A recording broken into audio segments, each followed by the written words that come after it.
The first time my brother called me a thief, he did it in front of 37 people at our mother's funeral. He didn't shout it. That would have been easier. He stood beside the coffee urn in the Fellowship Hall of St. Matthew's, holding a paper cup with both hands, and said it in the same quiet voice he'd used all morning whenever somebody asked if he needed anything. "Some things are missing from Mom's house," Daniel said. "And I think everybody here deserves to know why." The room went quiet in that peculiar way rooms do when everyone suddenly realizes they're standing inside somebody else's family disaster. I was 29 years old. I had spent the previous 3 days sleeping on my mother's couch, answering calls from relatives, sorting through funeral home paperwork, and making sure my father didn't accidentally sign anything he shouldn't. I hadn't eaten a real meal since Tuesday, and now my older brother was looking at me like I had robbed our mother. "What things?" I asked. Daniel glanced toward our Aunt Linda, then toward his wife, Melissa. "Jewelry, some documents, a few personal items." My stomach dropped. Not because I had taken anything, because I knew exactly what he was talking about. The little fireproof box from Mom's bedroom closet. The one I'd moved 2 nights earlier because I'd found water dripping through the ceiling directly above it. The one containing my mother's original will, the deed to the house, her life insurance paperwork, and a stack of handwritten letters she'd specifically told me to keep safe. And Daniel knew I'd moved it, because I had texted him. I had sent him a picture of the box sitting on the dining room table with a message that said, "Found water damage above Mom's closet. Moved the important stuff. Let me know when you're coming by." He'd replied with the thumbs up. Now he was telling everyone I had stolen it. I looked across the room at him. "Daniel," I said, "you know where the box is." His expression barely changed. "No, I don't. You texted me back. I remember you saying you moved something. You said okay. I said okay to you moving things temporarily. That doesn't mean you get to keep them." A couple of people shifted in their chairs. My father looked up from the table where he'd been sitting with his hands folded. "What's going on?" he asked. Daniel sighed. "Nothing, Dad. I'm just trying to make sure everything gets handled fairly." That sentence would become the phrase I hated most over the next 18 months. Handled fairly. Daniel used it whenever he wanted something. He used it when he wanted Mom's house. He used it when he wanted control over Dad's bank account. He used it when he wanted our cousins to believe I was irresponsible. And eventually he used it when he tried to convince a judge that I had manipulated our dying mother into changing her will. What Daniel didn't know that morning was that I had already made 3 copies of the document he was looking for. And one of those copies was sitting in a place he couldn't reach. But I didn't know that the box itself was about to become the smallest piece of a much bigger lie. At the time, all I knew was that my brother had just accused me of stealing from our dead mother, and every person in that room was waiting to see whether I would defend myself or fall apart. I wish I could say I handled it perfectly. I didn't. I was angry, exhausted, and scared, and I made the mistake of assuming that because Daniel was my brother, there was still some invisible line he wouldn't cross. That assumption cost me almost everything. My mother, Karen Miller, had died on a Monday morning in February after 6 months of complications from heart failure. She was 63. She had never been wealthy, but she'd been careful with money in a way that made my brother and me think she was secretly much richer than she was. She clipped coupons. She kept old receipts in labeled envelopes. She wrote down every password in a spiral notebook that she hid in the bottom drawer of her sewing cabinet. She hated paying late fees so much that she would rather drive across town to deliver a check than mail it 2 days before the due date. My father, Robert, was 67 and had retired from the county road department 3 years earlier. He and Mom had been married for 41 years. Their marriage wasn't romantic in the way movies make marriage look romantic, but they knew each other's habits so well that sometimes they seemed to communicate without speaking. Dad knew Mom wanted the kitchen light turned off before bed. Mom knew Dad would pretend he wasn't cold until she put a blanket over his legs. They had fought plenty, especially during the last decade, but neither of them ever seriously talked about leaving. Daniel was my older brother by 4 years. He was 33, married to Melissa, and worked as a regional sales manager for a commercial flooring company in Columbus, Ohio. I worked in accounts payable for a mid-sized construction supplier outside Dayton. I wasn't poor, but I wasn't comfortable either. I rented a 2-bedroom apartment, had about $12,000 in student loans left, and drove a 7-year-old Honda Civic that had a dent in the passenger door from a parking lot incident I kept postponing fixing. Daniel was different. He liked nice things. He had a new truck every few years. He and Melissa lived in a house with a finished basement, a hot tub, and one of those giant refrigerators with a screen in the door that I never understood. Nobody in our family resented him for doing well. At least I didn't. What bothered me was that Daniel had a way of turning every family decision into a competition without ever admitting he was competing. If Mom needed someone to take her to a doctor's appointment, I went because I lived 20 minutes away. Daniel would call afterward and ask whether I had handled everything correctly. If Dad needed help with taxes, I sat at his kitchen table for 2 hours sorting papers. Daniel would later send Dad a spreadsheet explaining how he could have done it more efficiently. When Mom's furnace broke, I helped her find a repair company and stayed until the technician finished. Daniel called that evening and asked Mom how much she'd paid, then spent 20 minutes telling her she'd overpaid. He wasn't always wrong. That was what made him difficult. Sometimes his criticism was reasonable. Sometimes he really did know more than I did. And because he was the older brother, I had spent most of my childhood accepting the idea that if Daniel sounded confident, he probably knew what he was talking about. Mom understood the dynamic better than I did. 3 months before she died, while I was sitting beside her hospital bed, she said something that I didn't understand until much later. "Don't let Daniel rush you after I'm gone." I laughed because I thought she was talking about the funeral. "Mom, I don't think he's going to rush me." She looked at me for a long moment. "You always give your brother the benefit of the doubt." "He's my brother." That's not an answer. I remember looking at the monitor beside her bed because I didn't know what else to look at. "Are you two fighting?" I asked. "No." "Did he do something?" She shook her head. "Not exactly." "Mom, I just want you to slow down. That's all." I promised her I would. I didn't realize she was asking me to slow down because she already knew Daniel had started moving pieces around. After Mom came home from the hospital for the final time, she became weaker quickly. Hospice nurses started visiting twice a week. Dad stopped sleeping in their bedroom because Mom's breathing kept waking him, and he was afraid he'd miss something. I began spending nights at their house. Daniel visited on weekends. He would arrive with groceries, stay for an hour, make jokes with Dad, kiss Mom on the forehead, and leave. I didn't resent him for that. At least, I tried not to. He had a demanding job and lived almost 90 minutes away. But there were moments when his visits felt less like family visits and more like inspections. He'd look through the mail. He'd ask Dad how much was in the checking account. He'd ask me whether Mom had signed something. Once, while Mom was asleep, he walked into the kitchen and asked, "Did she ever tell you where the insurance policy is?" I said, "Which one?" He looked at me. "The life insurance. Dad probably has it." "Probably. I haven't gone through their files." "You should." I laughed. "Why?" "Because if something happens, Dad's going to be overwhelmed. Then we'll help him." Daniel leaned against the counter. "I'm just saying, somebody needs to know where everything is. Dad knows where everything is." Daniel smiled, but it wasn't a happy smile. "Dad thinks his filing system is a stack of papers beside the microwave." I shrugged. "Then help him organize it." He didn't answer. 2 weeks later, Mom died. The morning it happened, I was sitting in the living room with Dad. The house was quiet except for the refrigerator and the old wall clock Mom had bought at a flea market in 1998. Her bedroom door was open. The hospice nurse had left 40 minutes earlier. Dad had gone into the kitchen to make coffee. I was holding Mom's hand when her breathing changed. I knew what it meant. I called Dad. He came in slowly, like moving too fast might somehow make it real. We sat there together until the nurse returned. I don't remember much about the next several hours. I remember making phone calls. I remember Dad refusing breakfast.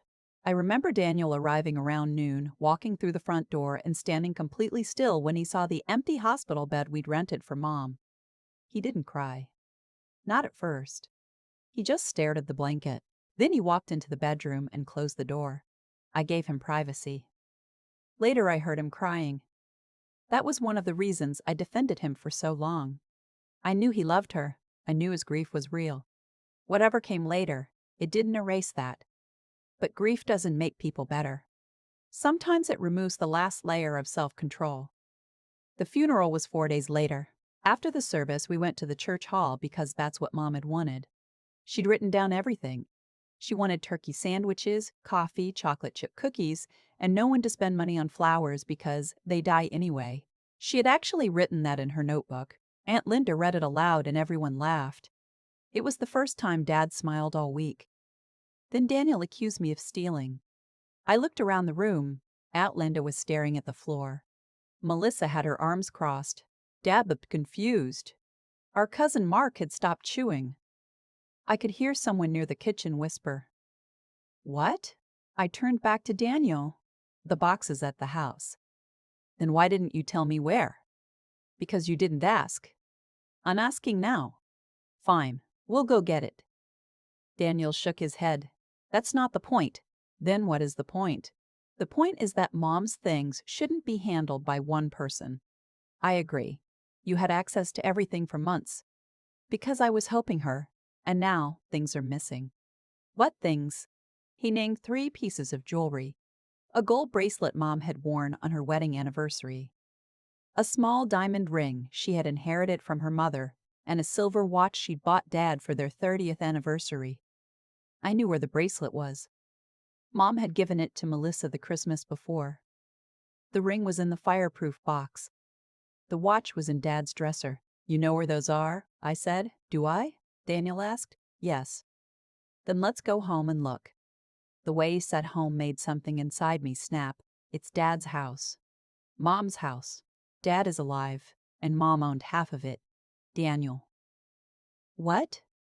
I looked at him. "You're doing this at her funeral." His face hardened. "I'm trying to protect what's left." Dad suddenly stood up. "Enough." His voice was weak, but everyone heard him. "Not here." Daniel looked at him. "Dad, I'm sorry." "Not here." That ended the conversation, or at least the public version of it. 40 minutes later, Daniel pulled me aside in the parking lot. The February wind was brutal. I had forgotten my coat inside. He stood beside his truck with his hands in his pockets. "Where's the box?" he asked. "Dining room." "I'm coming over tonight." "Okay. I want to see everything." "Fine. And don't move anything else." I stared at him. I wasn't planning to. He looked away. "I know. Do you?" He didn't answer. Then he said, "I'm sorry about what I said inside." I waited. "I shouldn't have called you a thief. You didn't exactly call me a thief. I implied it." "Yeah?" He rubbed his forehead. "I'm messed up right now." That was the first time I almost forgave him. He was like my brother again. Not the sales manager. Not the man who corrected everyone's decisions. Just Daniel, the kid who used to sneak into my room when thunderstorms scared him and pretend he needed my video game because he was bored. "We're both messed up," I said. He nodded. "I'll see you tonight." He didn't show up that night. He texted at 8:47 p.m. saying Melissa wasn't feeling well. I told him we'd do it the next day. The next morning, I moved the fireproof box because the ceiling leak had gotten worse. I had forgotten about it until 2 days later when I noticed a damp patch above Mom's closet. I climbed onto a chair, touched the ceiling, and felt moisture. I immediately moved the box to the dining room table. Then I photographed it. That picture became important later. I sent it to Daniel. "Found water damage above Mom's closet. Moved the important stuff. Let me know when you're coming by." He replied with a thumbs up. I didn't think anything of it. That evening, Dad and I ordered pizza. Daniel still didn't come. The following morning, I drove to the hardware store to buy a plastic storage container because the leak had gotten worse. When I returned, the front door was unlocked. I knew immediately something was wrong. Dad was in the kitchen. "Who came by?" I asked. "Daniel." My stomach tightened. "When?" "My ba 20 minutes ago." "Did he come inside?" Dad looked confused. "It's his house, too." I didn't answer. I walked toward the dining room. The fireproof box was gone. I called Daniel. Straight to voicemail. I texted him. "Did you take the box?" No answer. I waited 20 minutes. Then 30. Finally, at 11:18 a.m., he replied. "Yes. I took it so nothing gets lost." I stared at the screen. "Why didn't you tell me?" He wrote I shouldn't have to ask permission. That sentence bothered me more than the box being gone. I called him. He answered after the 4th ring. "What?" "You could have told me." "I just did." "Daniel, you knew I was keeping it there." Temporary. You took it without telling Dad. Dad wasn't even in the room. That's not the point. You're making this into something. I took a breath. Can I at least see what's inside? There was a pause. Why? Because it's Mom's stuff. I'll inventory everything. Together. I'll send you a list. Daniel. I have to go. He hung up. I should have confronted him harder. Instead, I told myself we'd deal with it after the funeral. Then Mom's funeral happened. Then he accused me of stealing, and now, standing in the church parking lot after he apologized, I still believe there was a way to fix things. I was wrong. The first real warning came 3 days later. Dad received a letter from the bank saying there had been a change to the authorized users on one of his accounts. Dad showed it to me while I was making coffee. "Did you do this?" he asked. "No." Daniel said he was helping. I read the letter twice. Daniel had added himself as an authorized signer. Not a joint owner. Not yet. Just an authorized signer. I called him. "Why did you add yourself to Dad's account?" "Because somebody needs to be able to handle things if Dad gets sick." "Did Dad ask you?" He agreed. "When?" "Last week." "Dad doesn't remember. Because he's grieving." "Then why didn't you tell me?" He laughed softly. "Why would I need your permission?" I looked at Dad. He was staring at the floor. "This isn't about permission," I said. "It's about transparency. You're being dramatic." "Am I?" "Yes." "Then send me a copy of whatever Dad signed." Silence. "Daniel, I'll talk to Dad." He hung up. That afternoon, I took Dad to the bank. The branch manager pulled up the account and explained that Daniel had been added as an authorized signer 2 days before Mom's funeral. Dad looked genuinely confused. I thought he was just helping with paperwork. The manager couldn't tell us anything beyond what Dad was authorized to see. We left with copies of the account statements. On the drive home, Dad said, "Your brother's trying to help." I gripped the steering wheel. Maybe. He's always been good with money. I know. Don't turn this into a fight. I looked out the window. I'm not. That was another lie. I wasn't looking for a fight yet, but I had started looking for answers. That night, I went through Mom's desk. I wasn't searching for secrets. I was searching for the original will. I found old utility bills, tax returns, greeting cards, warranty papers, a broken pair of reading glasses, and 3 envelopes labeled "Do Not Throw Away." Inside the first were photographs. The second contained receipts. The third was empty. I sat there for a long time staring at it. Then I remembered something Mom had told me 6 weeks before she died. If Daniel asks about the blue folder, don't give it to him. I had forgotten the conversation because, at the time, I thought she was confused. She had been tired and on medication. I searched the desk again. No blue folder. I searched the sewing cabinet. Nothing. I checked the closet. Nothing. Then I remembered the fireproof box. Daniel had it. I called him. No answer. I sent a text. "Mom mentioned a blue folder. Do you know what that is?" He didn't respond. An hour later, Melissa called me. "What are you doing?" she asked. "What?" "Daniel said you're accusing him of stealing." "I'm asking questions." "About what?" "Mom's documents," she sighed. "You need to stop." "Stop what?" "Stop what?" "Making everything difficult." I laughed because I couldn't believe what I was hearing. "I haven't accused anyone of anything." "You don't have to. Your tone says enough." "Melissa, did Daniel tell you about the account?" "What account?" "Dad's bank account?" "Dad's bank account." Silence. "I don't know what you're talking about." "Okay. Why?" "Because I don't want to put you in the middle." "I'm already in the middle." "Then maybe ask Daniel." She hung up. That was the moment I realized this wasn't just Daniel reacting badly to grief. He was making decisions. Quiet ones, small ones. Decisions that looked harmless individually but seemed different when you put them together. He had the box. He had access to Dad's bank account. He was asking questions about the house. He had started telling relatives that I had been handling everything while Mom was sick. And now Melissa was calling me to stop asking questions. I still didn't know why. The answer came 4 days later when I found a letter from an attorney in Mom's desk. It wasn't addressed to me. It wasn't addressed to Dad. It was addressed to Daniel. The letter was dated 6 weeks before Mom died. I read the first sentence and felt the room tilt. Mr. Miller, pursuant to our consultation regarding your mother's estate. I sat down. I read the entire page. Daniel had met with an estate attorney before Mom died. He had asked about the house, the life insurance policy, and the possibility of challenging a future distribution if Mom changed her will. The attorney's letter said there was no basis to contest anything at that time because the existing will was valid.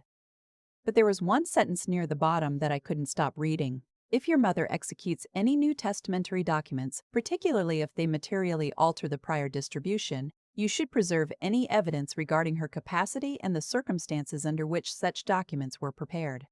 I read it 3 times. Mom had changed her will. I knew because she'd told me. She had changed it 2 months before she died. She had told me she wanted Dad protected and wanted the house eventually divided between Daniel and me. Nothing unusual. But she had also told me something else. I don't want Daniel to have control over Dad's finances. At the time, I thought she meant after Dad died. I didn't understand that she meant now. I found the attorney's business card inside the envelope. The name was Harold Benson. I searched the firm's website and saw that he practiced estate planning and probate. I didn't call him immediately. I wasn't sure whether I was allowed to. Instead, I called the attorney who had prepared Mom's will. Her name was Patricia Green. I explained who I was. She wouldn't discuss the estate without proper authorization. But when I mentioned the date of the new will, she paused. Your mother was very specific about who she wanted involved. Was Daniel involved? Another pause. I can't discuss that. Did she leave instructions? Yes. My heart started pounding. What kind? I can tell you one thing, Patricia said. Your mother anticipated conflict. I closed my eyes. Between me and Daniel? I didn't say that. Did she leave a letter? Silence. Ms. Green? There are documents that will be provided through the proper process. When? When? After the estate is opened. I thanked her and hung up. That night, I barely slept. The next morning, Daniel came to Dad's house. He walked in carrying a folder. We need to talk. I looked at the folder. About what? The house. What about it? The house. What about it? Dad can't afford it. Dad has a pension. Not enough for taxes, insurance, maintenance. Then we'll figure it out. There is no we. He put the folder on the kitchen table. I'm serious. So am I. The house should be sold. I stared at him. Mom's been dead for 3 weeks. Exactly. And you're already trying to sell the house? I'm trying to protect Dad by selling the only home he's had for 40 years, by making a financial decision before the market gets worse. I almost laughed. You sound like a salesman. His jaw tightened. I'm trying to be practical, and I'm trying to let Dad grieve. Dad doesn't have the luxury of grieving forever. Dad walked into the kitchen. What are you two talking about? Daniel turned toward him. The house. Dad frowned. What about it? We should discuss whether keeping it makes sense. Dad looked at me, then at Daniel. I'm not selling it. Daniel's expression changed. Dad, no. You need to think about this. I have. Mom's gone. Dad's face went pale. I know. I'm not trying to hurt you. Then stop. Daniel stood there silently. Then he picked up his folder. Fine. He walked out. I thought we'd won.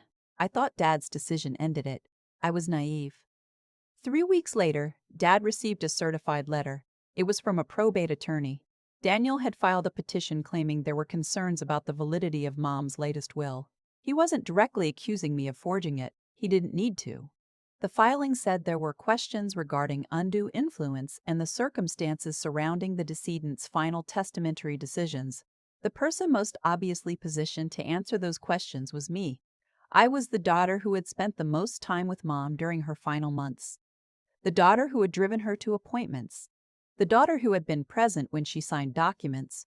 The daughter who had moved her papers. The daughter who had access to her medications. The daughter who had supposedly isolated her from Daniel. I read the petition twice. Then I looked at Dad. He was sitting at the kitchen table with his reading glasses in his hand. He thinks you did something. Dad asked. I couldn't answer.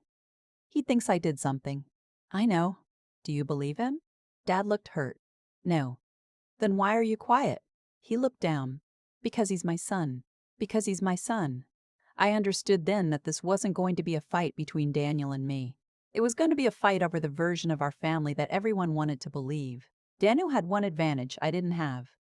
He wasn't asking people to believe he was innocent. He was asking them to believe I was suspicious. Those were very different things. I hired an attorney named Rachel Porter, a probate lawyer in Dayton who came recommended by a coworker. I had never hired a lawyer before. The first time we met, I brought 3 grocery bags of paperwork. She looked at the pile and said, "This is either very organized or very bad. Probably both." She smiled. "Tell me everything." I did. I told her about the funeral, the box, the bank account, the blue folder, the attorney letter, Mom's comments, the new will, the house, Daniel's petition. Rachel listened without interrupting. When I finished, she asked one question. "Do you have the text message where your brother acknowledged the box?" I showed it to her. She looked at the screen. "Keep the original. Don't edit it. Don't forward it to anyone." "Okay, and don't communicate with Daniel about the estate unless necessary." "What if he contacts me?" "You can respond to logistics. Nothing emotional. Nothing argumentative." I nodded. "What do you think?" She leaned back. "I think your brother may have convinced himself that he's protecting your father."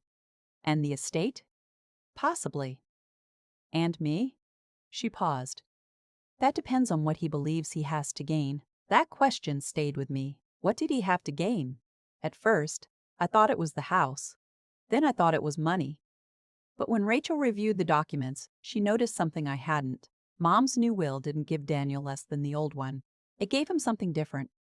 Under the old will, the house was to be sold after Dad's death and divided equally between us. Under the new will, Dad received the right to live in the house for the rest of his life. But neither Daniel nor I could sell it without his consent. After Dad died, the house would be sold and divided equally. Financially, Daniel wasn't losing much. So why fight the will? Rachel tapped the page. "Your brother isn't contesting the amount." "Then what?" "Control." I stared at her. "Control over what?" She pointed to another paragraph. Mom had appointed a neutral professional as executor instead of Daniel. Under the old will, Daniel was executor. Under the new will, he wasn't. She took the job away from him, Rachel said. "That's probably what this is about." I felt sick. "Why would she do that?" Rachel looked at me. "Maybe because she didn't trust him." I wanted to reject that explanation. Instead, I remembered Mom's words. "Don't let Daniel rush you after I'm gone." The court process lasted months. Daniel's attorney requested medical records. He requested copies of Mom's hospice notes. He requested bank statements. He asked questions about my involvement in Mom's care. Every ordinary act I had done became something that could be described differently. I had organized medications. That became medication access. I had driven Mom to the lawyer. That became involvement in legal decisions. I had helped her use online banking. That became financial access. I had slept at the house. That became isolation. It was terrifying to realize how easily normal love could be translated into suspicious behavior. But Rachel kept telling me not to react emotionally. Let the documents speak. So I started building a timeline. Every doctor's appointment, every medication change, every visit from Daniel, every text, every payment, every conversation I could remember. I asked the hospice agency for records. I requested copies of my mother's medical charts. I saved photographs. I backed up my phone. I created folders. For the first time in my life, I understood why my mother kept receipts. Paper doesn't get offended. Paper doesn't change its story because someone is angry. One afternoon, while going through old photos, I found the picture of the fireproof box. I zoomed in. On the dining room table behind it was a stack of mail. The date on the top envelope was visible. I remembered that I had taken the photo on February 17. Daniel's attorney had claimed in a filing that I had moved the box without explanation sometime around February 20.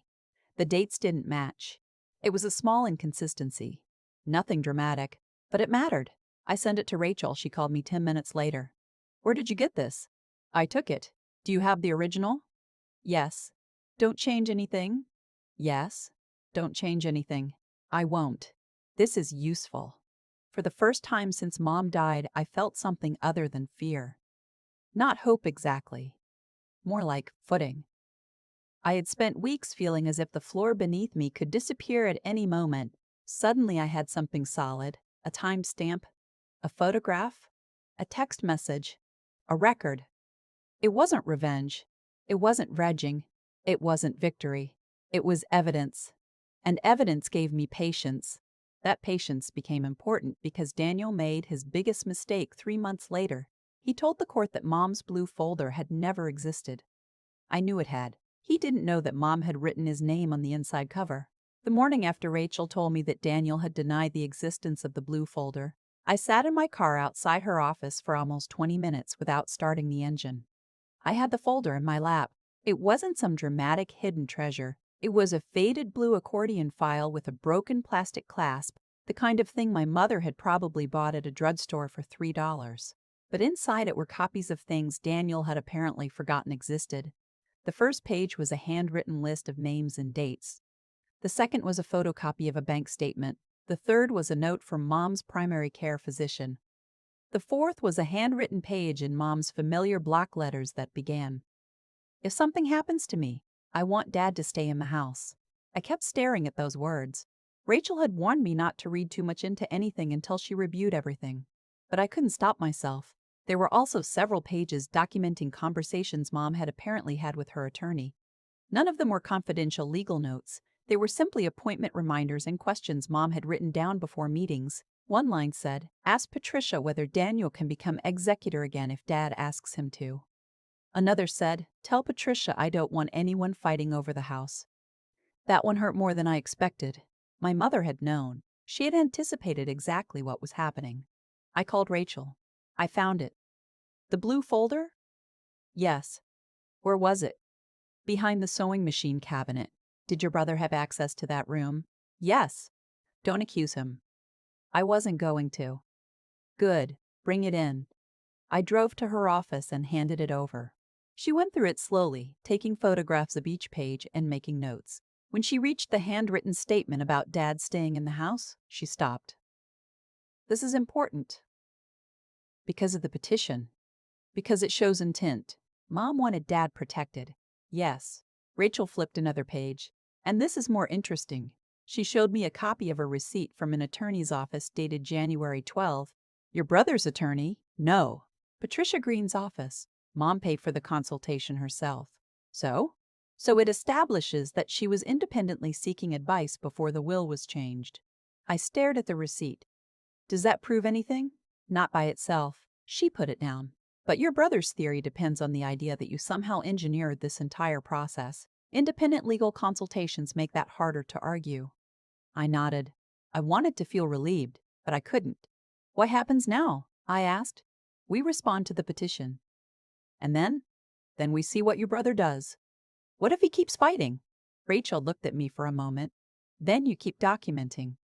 That became my life. I went to work. I paid my bills. I helped Dad. I answered my attorney's emails. I built spreadsheets. I learned more about probate than I ever wanted to know. I stopped talking to relatives about the case because every conversation seemed to find its way back to Daniel. Aunt Linda would call and ask whether I had heard anything. Cousin Mark would send a text saying, "Hope you're hanging in there." I appreciated the concern, but I started realizing that even people who loved me didn't necessarily want the truth. They wanted the conflict to end. Those were different things. At work, my performance suffered. I was making small mistakes. Nothing catastrophic, but enough that my supervisor, Karen, asked if everything was okay. I told her there was a family legal situation. She didn't ask for details. She simply said, "Take a Friday if you need it." I took one. I spent most of that Friday at Dad's house. He was sitting in the garage, staring at Mom's old gardening tools. "You okay?" I asked. "No." He said it so plainly that I stopped. "What's wrong?" He rubbed his palms together. "I keep thinking I should have stopped this before it started. You couldn't have known. I knew your brother was angry. About the will. About everything." Dad looked toward the driveway. "Your mother told me she was worried about Daniel." I sat down beside him. When? A few weeks before she died. What did she say? She said Daniel was asking too many questions. My heart started beating faster. What questions? Money, the house, insurance. Did she say why? She thought he was having financial problems. That was the first time I heard it. Daniel was having financial problems. Not the kind that would make headlines. The kind families hide. Credit card debt, a truck payment, a mortgage that had become uncomfortable after Melissa stopped working full-time. Dad told me Daniel had asked him for a loan 6 months earlier. How much? I asked. 25,000. I stared at him. Did you give it to him? No. Why didn't you tell me? Dad looked embarrassed. Because I didn't want you worrying. What did Daniel say it was for? Business. What kind of business? What kind of business? He said he had a chance to invest in something. Did he? Dad shrugged. I don't know. I sat back. Suddenly several things made more sense. The urgency. The house. The account access. The obsession with who controlled what. But I still didn't know whether money was the reason. Rachel told me not to speculate. Financial pressure can explain behavior, she said, but it doesn't prove motive. I understood. We couldn't walk into court and say Daniel was desperate for money. We needed evidence. 2 weeks later, we got some. The discovery request included copies of Daniel's financial documents relevant to his claim. Most of them were ordinary: mortgage statements, credit card balances, income records. Then there was a business loan. Daniel had personally guaranteed a $180,000 line of credit for a side business he had started with a friend. The business had failed 6 months earlier. The line of credit was nearly maxed out. Rachel looked at me across the conference table. This changes the context. How? It gives him a financial reason to want liquidity. The house isn't his, correct? So why fight Dad's right to stay there? Because if he could force a sale or invalidate the will, he might gain leverage. I frowned. But he wouldn't get all of it. No. But even half could matter if someone is underwater. I looked at the numbers. Half the estimated value of the house was around $190,000. Daniel's business debt was close to that. Suddenly, the stakes were much clearer. Still, I didn't feel triumphant. I felt sad. This was my brother, the same person who had once slept on my floor because he was afraid of a tornado. Now he was trying to dismantle our mother's final wishes because he was in debt. I called him that night. Rachel had told me not to, but I did anyway. He answered after several rings. What? Can we talk? About what? About Mom. He was silent. I found the blue folder. His breathing changed. Okay. Why did you tell the court it didn't exist? Because I didn't know what you were talking about. You knew. No, Daniel. What do you want? I want to understand. There's nothing to understand. You're contesting Mom's will. Yes. You're asking for medical records. Yes. You're asking for medical records. Yes. You took the fireproof box. I secured it. You added yourself to Dad's account to help him. And you have almost $200,000 in business debt. Silence. I knew then that he understood what I was doing. Who told you that? He asked. It came through discovery. You're digging through my finances now? Your attorney put them in the case. You think you're better than me. I never said that. You always have. That's not true. You gotta be Mom's favorite because you were there every day. I closed my eyes. This isn't about being her favorite. Of course it is. Daniel, Mom loved you. Then why did she cut me out? She didn't. She made me executor for 20 years and then changed it. Because she wanted a professional. Who told her to do that? I almost said she did. Instead, I said she made her own decision. You were there. Yes. Exactly. He hung up. I sat in the dark afterward and realized something I hadn't considered. Daniel didn't necessarily believe I had forged anything. He might simply believe I had influenced Mom. In his mind, I had become the person standing between him and the version of the family he wanted. That didn't make him right, but it made him human. And somehow that made the whole thing harder. For several months, the legal process moved slowly. There were hearings, document requests, attorney calls, and delays. Nothing happened dramatically. That was almost worse. Real disputes don't always explode. Sometimes they sit in your life like a low electrical hum. You wake up thinking about them. You go to sleep thinking about them. You start measuring ordinary decisions against them. Should I answer this text? Should I tell Dad this? Should I attend Thanksgiving? Should I let Aunt Linda know? I stopped posting anything on social media. I stopped discussing the case with friends. I even stopped talking about Mom at work because I was tired of watching people become uncomfortable. Then Thanksgiving arrived. Dad insisted on hosting. Your mother would have wanted us to eat, he said. I almost canceled. Daniel came anyway. Melissa came with him. The first hour was surprisingly normal. We talked about football. Aunt Linda complained about grocery prices. Dad carved the turkey badly. Melissa brought a sweet potato casserole that Mom had always hated, and everyone laughed because she had written, "No sweet potatoes" on an old Thanksgiving menu. Then Daniel asked me if we could talk outside. I followed him to the porch. The November air was cold. I don't want to fight anymore, he said. I stared at him. Okay, I mean it. Then withdraw the petition. He looked away. I can't. Why, Kawai? I can't. Why? Because too much has happened. That's not an answer. I need to know what Mom wanted. You know. No. I know what you say she wanted. I felt anger rising. You have the same documents I do. Not all of them. What does that mean? He didn't answer. Did you find something? I asked. Maybe. What? Nothing. What? Nothing. He went back inside. I followed him, confused. That night, after everyone left, Dad handed me an envelope. Your brother gave me this. When? Before dinner. What is it? I don't know. I opened it. Inside was a photocopy of an old handwritten note from Mom. It was dated 3 months before she died. The note said, Daniel says he wants to help with Dad. I don't know whether I can trust his judgment anymore. I don't want the children fighting. If he asks about the house, tell him nothing has changed.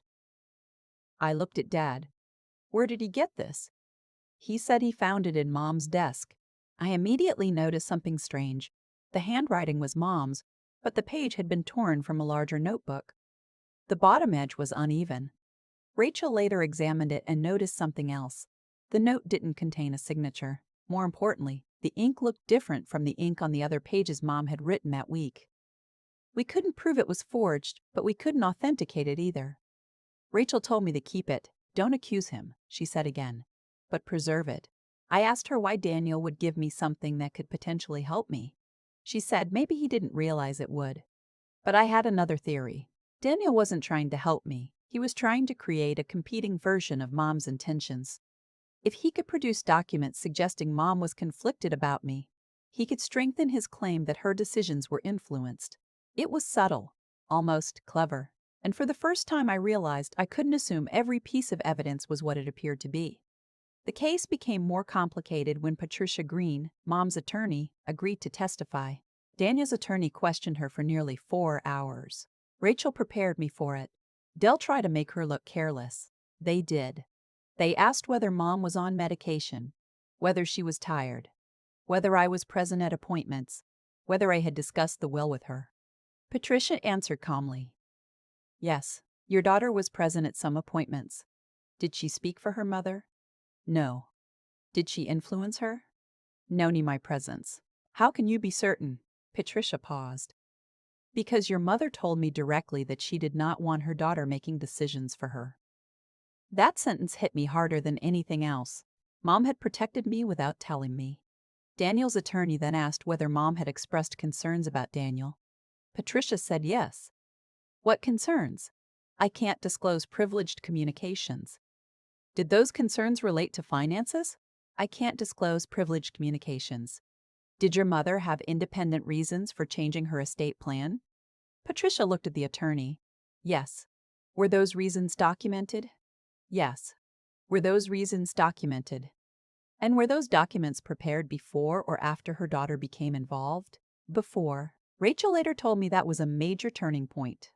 The court ordered mediation. For the first time, Daniel and I sat across a conference table from each other with lawyers beside us. The mediator was an older man named Frank, who had the patience of somebody who had spent 30 years listening to people argue over money. He asked each of us what we wanted. Daniel said he wanted the will invalidated. I said I wanted Mom's wishes respected and Dad protected. Frank looked at Daniel.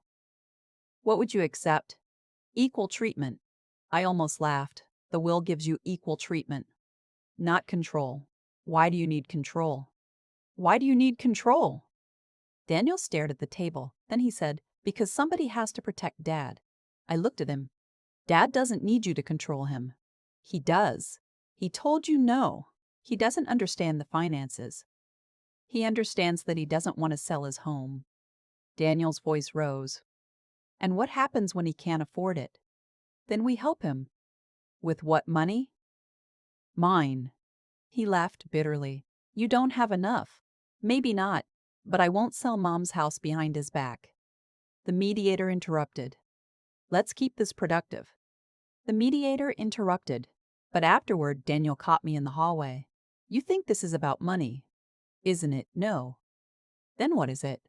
He looked exhausted. I was trying to keep Mom from making a mistake. What mistake? She was giving you too much influence. I stared at him. She was dying. Exactly. She trusted me. She shouldn't have.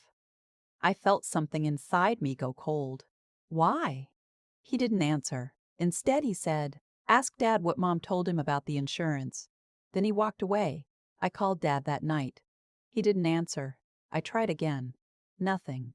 I drove to his house. His car was there. The front door was locked. I knocked. No response. I called again. Finally, he opened the door. He looked pale. What happened? I asked. Nothing. Daniel said something about the insurance. Dad looked away. What did he tell you? He said Mom had a second life insurance policy. I froze. What? I didn't know about it. How much? $250,000. I stared at him. Where did you hear that?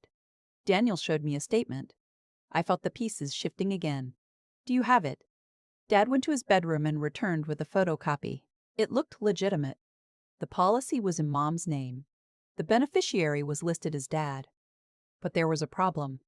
The policy number didn't match the number in the documents I'd found. I sent a copy to Rachel. She checked it. This is an old policy. How old? 9 years. Was it canceled? Looks like it. She contacted the insurer through the proper channels. 2 days later, we received confirmation. The policy had been terminated 7 years earlier. The document Daniel had shown Dad was real, but outdated. The beneficiary designation no longer existed. It wasn't necessarily a deliberate lie. Daniel could have found the old statement and misunderstood it, but then Rachel discovered something else. The current policy was worth $250,000. It was active, and the beneficiary was Dad. That meant Daniel had known there was a current policy because he had apparently obtained the old policy documents from Mom's records, yet he had never mentioned the active one. Why would he hide that? I asked. Rachel didn't answer immediately. Maybe he didn't know. But he told Dad about the old one. That's the problem. We requested the insurer's beneficiary records.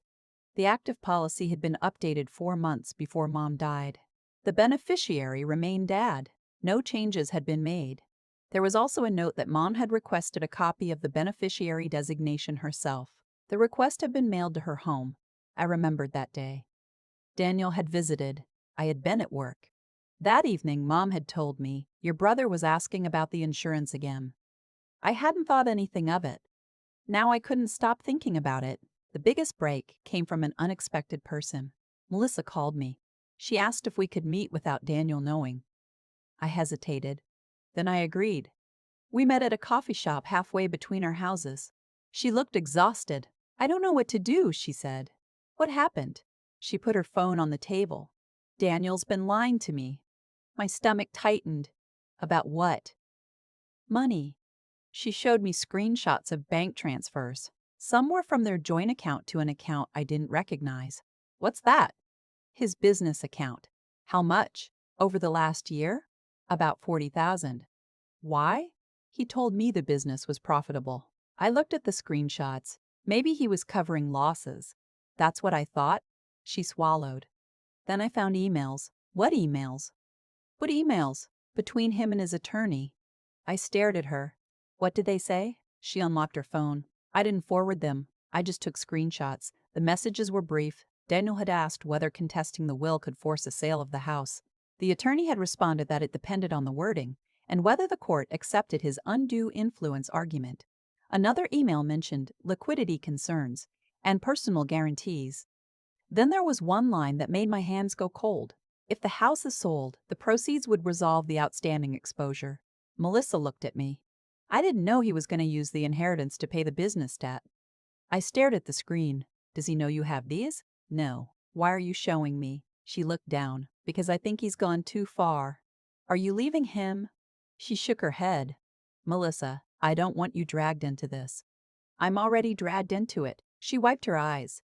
He told me you were manipulating everyone. He told me your mom was confused and you were controlling her. I believed him. I didn't say anything. Then I started noticing things. Like what? He knew details about your mother's estate before you ever mentioned them. He knew the exact value of the house. He knew the policy amount. He knew what Dad had in his account. How? She looked at me. I don't know. Then she said something I hadn't expected. I think he went through your mother's desk before you did. That night I couldn't sleep.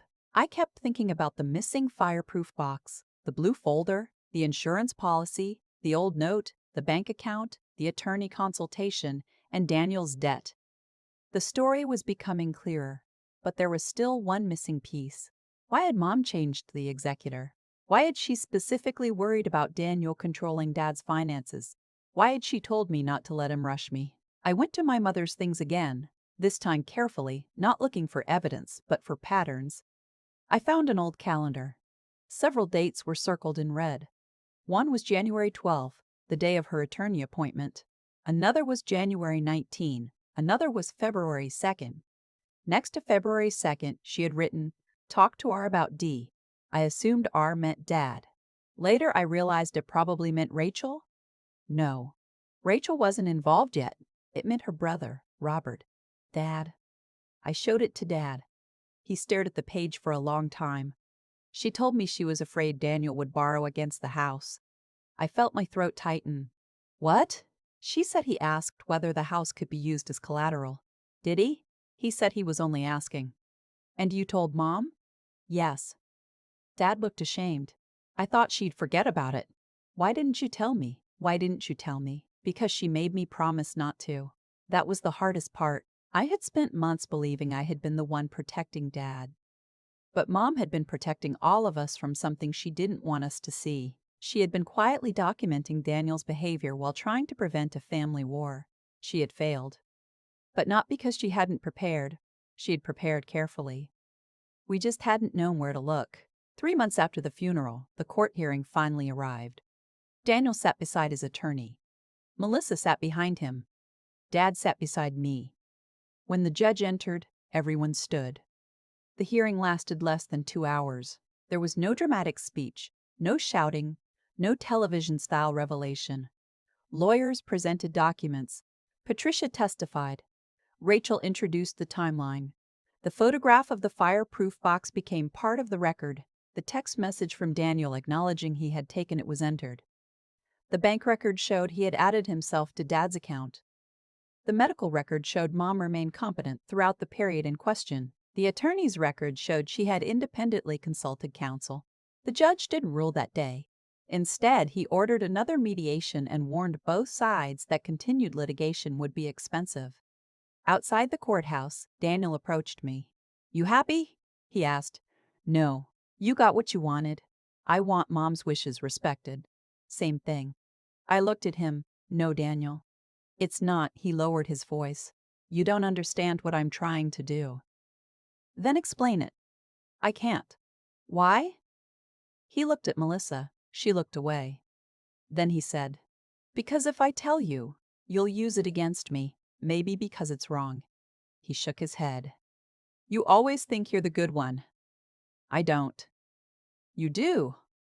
"I'm just trying to protect Dad." "So am I." Then stopped trying to sell his house. He stared at me for a few seconds. "It's already too late." I didn't understand what he meant. What's too late? He smiled sadly. You'll find out. He walked away. 3 days later, Dad received a letter from his mortgage company. There was a notice concerning an attempted refinancing inquiry on the house. Someone had requested information about the property's equity. The inquiry had not resulted in a loan, but the name attached to the request was Daniel's. That was the moment I stopped believing this could be solved by simply waiting for the truth to come out. Daniel wasn't going to stop because the evidence was getting stronger. He was going to keep moving until something forced him to stop. And I finally understood the difference between being patient and being passive. My mother had spent the last months of her life quietly preparing for a conflict she hoped would never happen. I had spent months after her death reacting to whatever Daniel did next. That had to change. I didn't want revenge in the way people online talk about revenge. I didn't want him humiliated. I didn't want him ruined. I wanted the truth documented so completely that he couldn't rewrite it anymore. I started with the simplest thing. I opened a new folder on my computer and named it Mom. Inside it were scanned documents, photographs, texts, financial records, medical records, legal correspondence, and a timeline. I created a second folder called Dad, then a third called Daniel. I didn't tell anyone. I didn't post about it. I didn't threaten him. I simply started preserving everything. And then, one Sunday afternoon, while helping Dad clean out the garage, I found a cardboard box with Mom's handwriting on the side. It said, Tax Receipts, 2019 to 2024. Inside the box were old receipts, insurance documents, and one small yellow envelope. On the envelope, Mom had written 4 words. For when they fight. I knew immediately that whatever was inside had been waiting for us long before the funeral. I didn't open it until Rachel was sitting beside me. Inside was a letter. It wasn't addressed to me. It wasn't addressed to Daniel. It was addressed to both of us. And the first sentence was enough to make Rachel stop breathing for a second. If you are reading this, then I was right to be worried. If you are reading this, then I was right to be worried. Rachel read the sentence twice before looking at me. I was sitting across from her in the little conference room at her office, and the yellow envelope was between us like something neither of us wanted to touch again. Keep going, I said. She unfolded the letter carefully. My mother's handwriting filled both sides of 2 sheets of lined paper. I don't know when you will read this, and I hope you never have to. If you are reading it after my death, then something has gone wrong between my children, and I am sorry for the part I played in not stopping it sooner. I've spent most of my life believing that if people love each other enough, they will eventually choose each other over money. I am no longer certain that is true. I swallowed hard. Rachel continued silently for a moment, then handed the letter to me. I read the rest myself. Mom wrote that she loved Daniel and me equally. But she had become increasingly concerned about Daniel's financial decisions. She had discovered that he had borrowed money against his business, fallen behind on several obligations, and asked Dad questions about using the house as collateral. She wrote that Daniel had told her he could solve everything if he could restructure the family assets, a phrase that had apparently made her uncomfortable.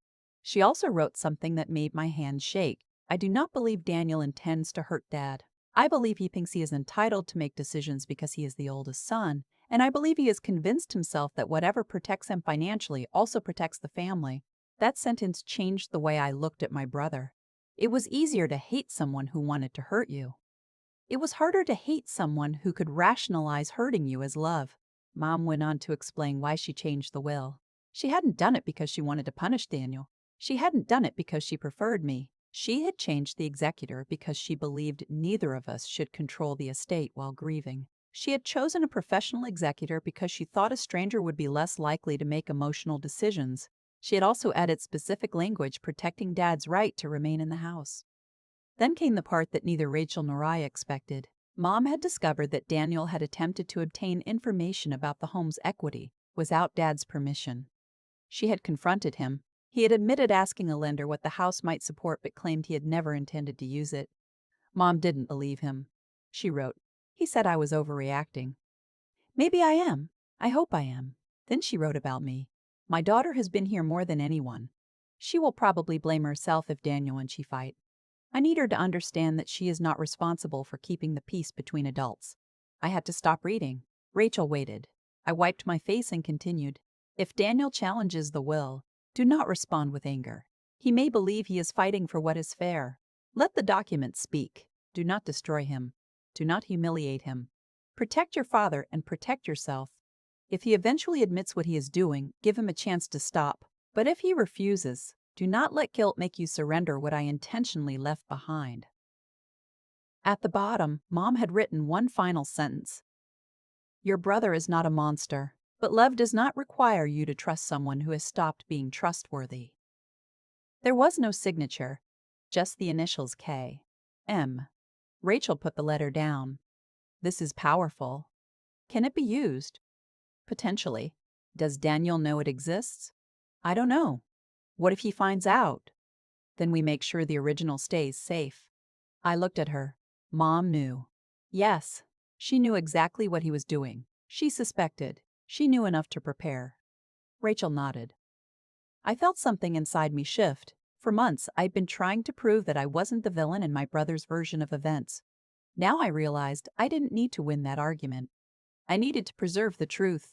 We filed the letter with the court as evidence of Mom's intent. Daniel's attorney objected. He argued that the document was undated and could not be authenticated. Patricia Green was called again. She recognized the handwriting and confirmed that Mom had shown her a draft of a similar letter during one of their final meetings. She couldn't confirm the exact date, but she testified that the contents were consistent with conversations they had had about family conflict. That mattered, not because it automatically ended the case, but because it made Daniel's story much harder to sustain. His attorney tried a different approach. He argued that Mom had been emotionally vulnerable and that her concerns about Daniel were based on misunderstandings. Rachel responded with bank records, emails, and the mortgage inquiry. None of it proved that Daniel had intended to steal anything, but that wasn't the standard. The issue was whether Mom's will had been made freely and competently. The evidence increasingly showed that she had made deliberate choices for reasons independent of me. The judge ordered the parties into mediation again. This time Daniel looked different. He wasn't angry. He looked tired. The mediator asked him what he wanted. He said, I want to know what happens to the house. Rachel explained that under Mom's will, Dad had the right to remain there. After Dad's death, the property would be sold and divided equally. Daniel said, what if Dad can't afford it? Dad spoke for himself. I can. Daniel turned toward him. For how long? Dad stared back. As long as I need to. That's not realistic. Neither is selling my house. Dad, I'm trying to protect you. Then listen to me. Daniel went silent. It was the first time I had seen Dad challenge him directly. Dad's voice shook, but he didn't back down. Your mother knew what she was doing. Daniel looked down. She was sick. Dad's face tightened. She was dying. That doesn't mean she was stupid. Nobody spoke for several seconds. Then Daniel said something that I still remember because it sounded less like an argument and more like a confession. I needed the money.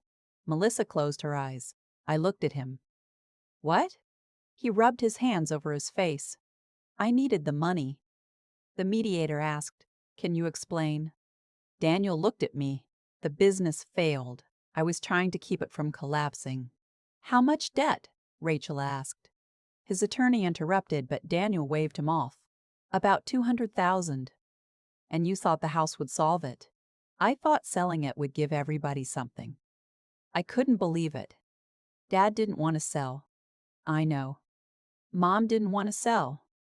I know. Then why? He looked at me. Because I thought if I didn't fix it, I'd lose everything. That was the closest Daniel had come to telling the truth. I expected to feel victorious. Instead, I felt exhausted. You could have told us. I was embarrassed. You lied instead. I know. You accused me. I know.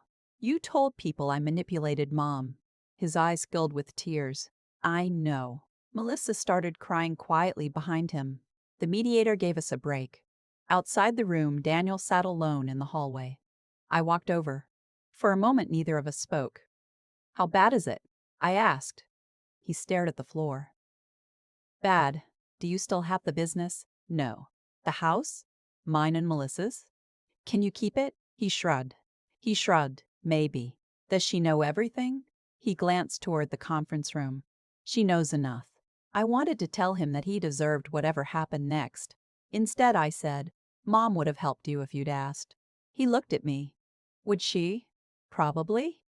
She would have said no. Maybe, but she would have told you why. He looked away. I didn't want her to see me fail. That sentence was the first thing he had said in months that sounded completely honest. The mediation ended with a temporary agreement. Daniel withdrew his challenge to the will. Dad kept the house. Daniel agreed not to interfere with Dad's finances. The professional executor remained in place. It looked like the end. It wasn't. 2 weeks later, Rachel called me. "We have a problem." "What happened?" "The fireproof box." My stomach dropped. "What about it?" "Your brother says he never had it." "He took it." "I know. I have the text." "Yes. But he claims he returned it." "He didn't." "I know." "Then where is it?" Rachel paused. "That's the problem." The box was missing. Daniel had apparently returned it to the house sometime after the funeral, but Dad could remember seeing it. We searched every closet, drawer, cabinet, and storage room. Nothing. Then we discovered something disturbing. The lockbox had been opened, not broken, opened with the key. The key had been kept in Mom's desk. Whoever opened it had access to the key.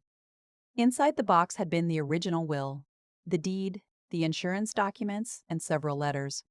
The will was gone. The deed was gone. The insurance documents were gone. The letters were gone. Only a handful of old tax records remained. I called Daniel. He said he didn't have them. "Then who does?" I asked. "I don't know." "Did you open the box?" "No." "You had the key." "So did you." "I didn't open it." "Then maybe Dad did." "Dad doesn't even remember the box." "I can't help you." He hung up. I wanted to believe him. I couldn't. We reported the missing documents to the executor. Rachel advised me not to accuse anyone publicly. Instead, she requested certified copies from the county, the insurer, and the attorney. The original documents mattered, but the contents could be reconstructed. Still, the missing letters bothered me, especially the ones Mom had written to Dad and me. We waited. 2 weeks later, the executor received an envelope by mail. No return address. Inside were the missing documents. All of them. Except one. The original will was there. The deed was there. The insurance paperwork was there. The personal letters were there. But Mom's handwritten letter to Daniel was missing. I had never known there was a letter addressed specifically to him. Patricia confirmed it existed. "Your mother told me she had written him something." "What did it say?" "I don't know." "Did she give it to him?" "I believe she intended to." "Did he receive it?" Patricia paused. "I can't say." That missing letter became the new center of the case. Daniel claimed Mom had written it to apologize for changing the will. Patricia said that wasn't her understanding. Rachel said we couldn't assume anything. Then Melissa called me again. She sounded frightened. "I found something." "What?" "A letter." "From Mom?" "Yes." "Where?" "In Daniel's office." "Yes." I went silent. "How do you know it's from Mom?" "It has her handwriting." "Did you read it?" "Yes." She took a breath. She told him she loved him, but she would not allow him to use Dad's home to solve his debts. I closed my eyes. "Anything else?"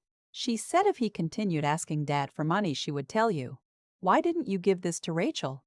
"Because I don't know what to do." "Melissa, this could be important." "I know." "Then let me help you." She met me that evening. She handed me the letter in a plastic sleeve. The envelope had never been opened. It was addressed to Daniel. The date was 2 weeks before Mom died. I didn't read it immediately. I gave it to Rachel. She reviewed it and arranged for it to be authenticated. The handwriting was consistent.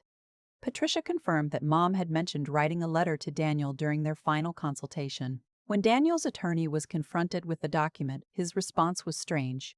He didn't deny that Daniel had it. He argued that it was a private family communication and should not be part of the estate dispute. Rachel replied that the letter was relevant because Daniel had claimed Mom's decisions were the result of undue influence. The judge agreed to review it.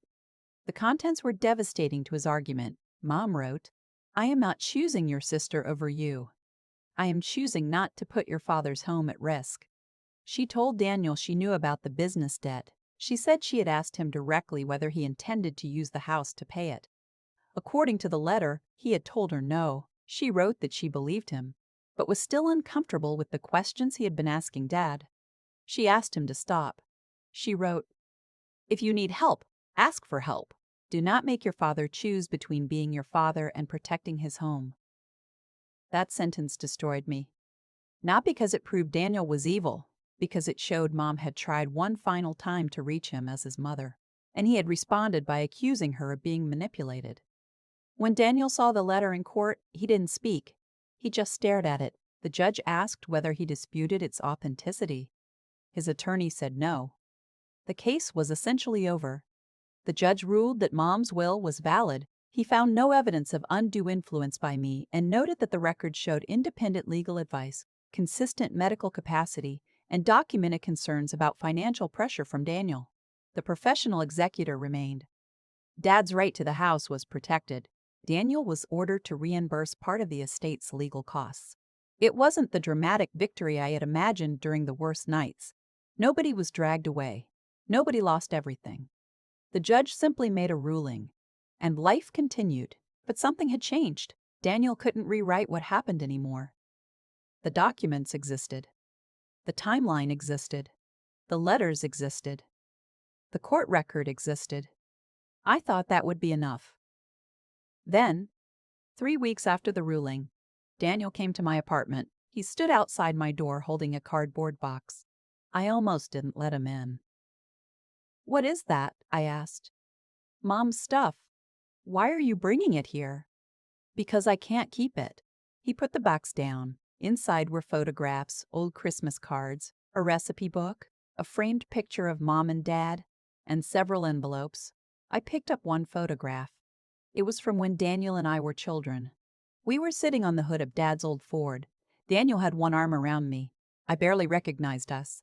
"Why now?" I asked. He sat down, because I lied. I didn't answer. "Not about everything, I know, but about enough." He looked at the floor. "I thought if I could make the court believe you influenced Mom, I could get the house sold." "I know.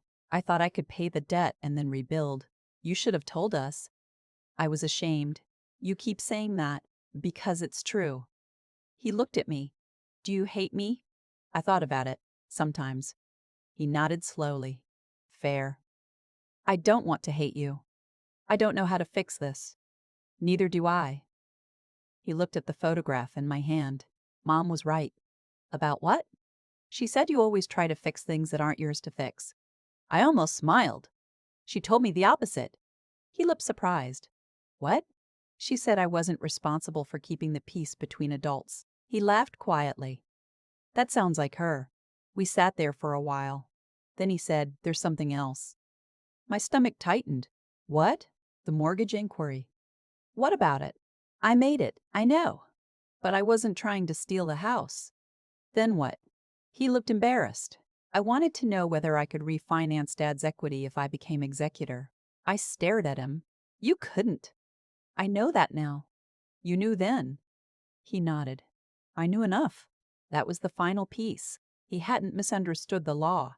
He had been looking for a way around the limits. He had convinced himself that because he was family, he was entitled to use family assets to solve his problems.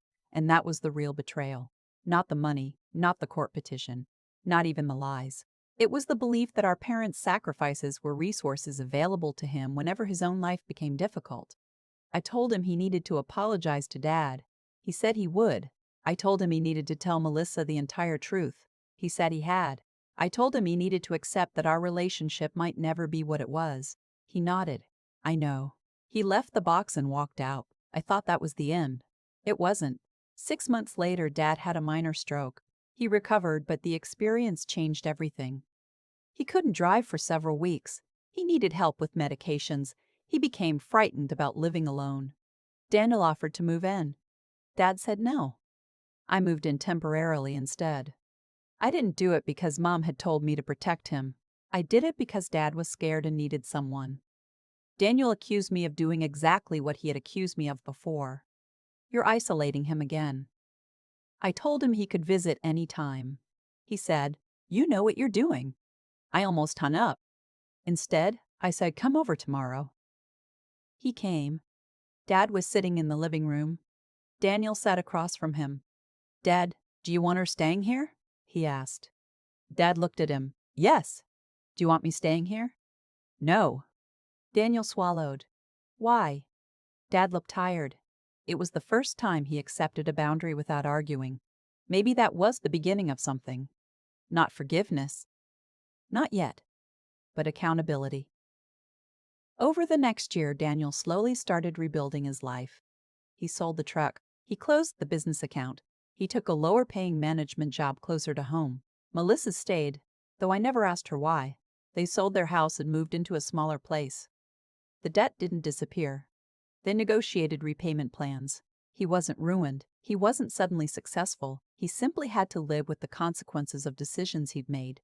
I also had consequences. I spent thousands of dollars on legal fees that weren't fully recovered. I lost time at work. I missed friendships. I became suspicious of paperwork in a way that probably wasn't healthy. For months, whenever somebody said, "Trust me," I felt my shoulders tighten. I had to learn that protecting myself didn't mean assuming everyone was lying. Dad eventually returned to driving. He stayed in the house. The roof was repaired. The leaking ceiling was fixed. The fireproof box was replaced.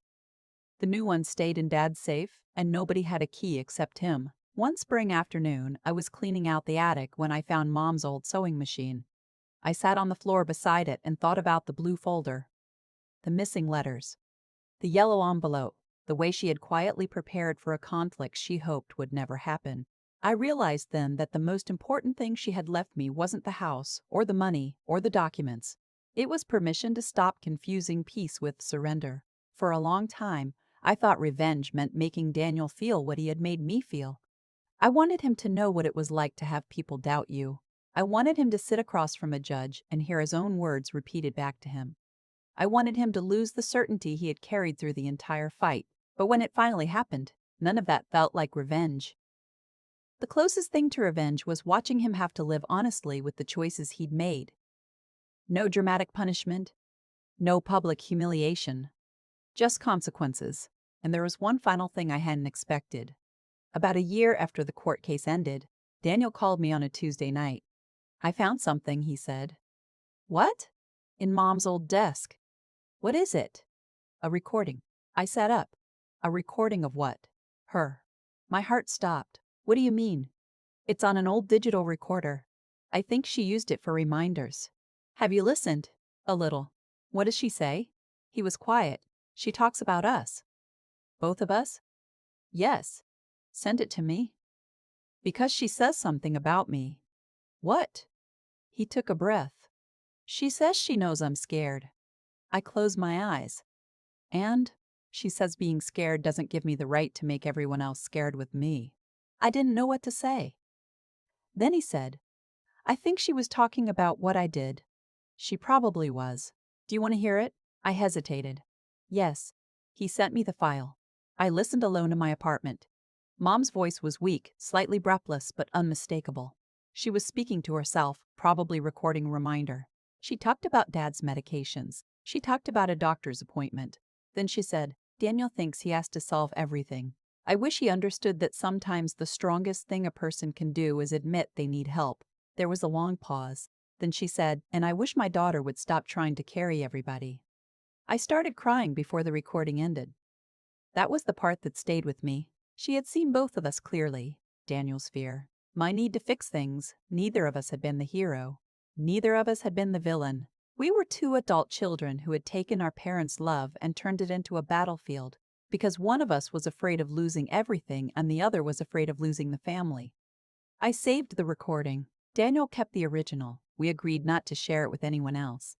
A few months later, Dad hosted Christmas for the first time since Mom died. The house smelled like cinnamon and coffee. There were too many people in the kitchen. Aunt Linda brought a ham nobody had asked for. Melissa made Mom's chocolate chip cookies. Daniel arrived late carrying a cheap bottle of wine and a wrapped gift for Dad. He looked nervous when he walked through the door. Dad looked at him for a long second, then said, "You're late." Daniel smiled. "Traffic's." Dad shook his head. "Same excuse you used when you were 16, Daniel laughed. It wasn't forgiveness in some perfect cinematic sense. It was something smaller and more believable. An opening. I watched them talk in the kitchen and realized I wasn't waiting for Daniel to become the brother I remembered. I was watching to see whether he could become someone I could trust again. Those were different things. Trust didn't return because we were related. It returned in pieces. He showed up when Dad needed help. He stopped asking about the house. He never touched Dad's finances again without Dad asking him directly. He apologized to Melissa for lying. He apologized to me without adding but. That mattered more than I expected. The legal battle had ended, but the family damage took much longer to heal. There were holidays when somebody brought up the case and everyone went quiet. There were moments when Dad looked at Daniel with sadness instead of anger. There were moments when I caught myself checking paperwork twice because I remembered what had happened. But eventually, the house stopped feeling like evidence. It became Dad's home again. Mom's photographs went back on the walls. Her recipe book returned to the kitchen. Her sewing machine stayed in the attic. The yellow envelope went into my desk drawer, not because I was waiting for another family disaster, but because I wanted to remember what she had asked us to do. Protect yourself. Protect Dad. Give people a chance to stop, but don't surrender because you're afraid of conflict. That was the real lesson. My brother didn't lose the inheritance. He didn't lose his family. He lost the version of himself that believed he could justify anything if he called it protection. I lost something too. I lost the simple belief that being someone's sister meant they would never deliberately hurt me. I don't think I'll ever get that back. But maybe that's okay, because what replaced it was more useful. Boundaries, patience, evidence, and the understanding that love without boundaries can become permission. The strangest part is that I never actually got revenge on Daniel. I spent months thinking I would. I imagined exposing him, humiliating him, watching him finally admit that I had been right. But in the end, the thing that changed everything was much quieter. I stopped fighting to convince him. I stopped trying to make relatives understand. I stopped defining my relatives understand. I stopped defending myself against every rumor. I simply let the documents tell the story. The texts, the bank records, the letters, the attorney's notes, Mom's handwriting, his own admissions. One piece at a time, the truth became too solid to argue with, and when Daniel finally had to face it, nobody had to destroy him. He had already created the consequences himself. Years later, Dad still lives in the same house. The roof is new. The kitchen cabinets are still the ugly oak Mom hated. The clock from the flea market still hangs on the wall, and it still loses 3 minutes every month. Daniel and I talk regularly now. We're not inseparable. We don't pretend the past didn't happen. Sometimes we go months without discussing it. Sometimes Dad tells the story of how Daniel once broke a window playing baseball and blamed the neighbor's dog, and we both laugh because Dad still doesn't believe the dog had anything to do with it. I don't know whether my mother would call us healed. Maybe she wouldn't. Families don't always get neat endings. Some things stay damaged even after people stop hurting each other. But one evening, not long ago, Daniel and I were standing in Dad's kitchen washing dishes after dinner. He dried a plate and handed it to me. "You know," he said, "Mom would have hated what we did to each other." I put the plate away. "Yeah." He looked at the floor. "I'm sorry." I nodded. "I know." He waited. "Are we okay?" I thought about it before answering. "We're getting there." He smiled a little. "Fair enough." And that was enough for me. Not because the past disappeared. It didn't. Not because revenge had finally satisfied me. It hadn't. The truth was, revenge had never really been what I needed. I needed the lies to stop. I needed my father's home to remain his. I needed my mother's final choices to be respected, and I needed to stop believing that protecting myself meant becoming cruel. In the end, the person who saved me wasn't a judge, a lawyer, or even me. It was my mother who had quietly left behind enough truth to survive the story other people tried to tell about her. I just had to be patient enough to let that truth speak. By the time the second year after my mother's death began, I had stopped expecting another crisis, which was probably why the next one hit me harder than everything before it. Dad called me on a Tuesday morning while I was getting ready for work and said, "Someone's been in the house." I froze with one shoe in my hand. "What do you mean?" "I mean something's missing." "What?" "The safe." I thought he meant the new fireproof box, but he said, "No, the little wall safe." I hadn't even known there was a wall safe. Dad hadn't even known there was a wall safe. Dad had never mentioned one. "Where?" I asked. "Behind the picture in the hallway." "Dad, are you sure?" "I didn't put it there." Who did? He was quiet. Your mother. I drove over immediately. The safe wasn't exactly a movie-style vault. It was a small steel box mounted behind a framed photograph of our family from 2008.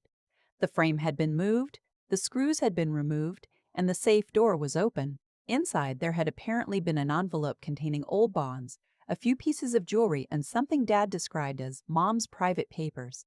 Everything was gone. I called Rachel before I called Daniel. "Don't touch anything else," she said. "I'm not. Take photographs." I did. The hallway. The empty brackets, the screws on the floor, the inside of the safe, the frame. Then I noticed something I hadn't expected. There was a faint gray mark along the bottom edge of the frame. It looked like a fingerprint, but I wasn't about to pretend I could identify it. Rachel told me to contact the police if Dad believed something had been stolen. Dad hesitated. "I don't want to get Daniel arrested." "We're not accusing anyone." "But you think it was him?" "I don't know." That was true. Daniel had changed. He had spent almost 2 years trying to rebuild his finances and his relationship with us. He had apologized. He had respected Dad's boundaries. I didn't want to destroy that because of an assumption.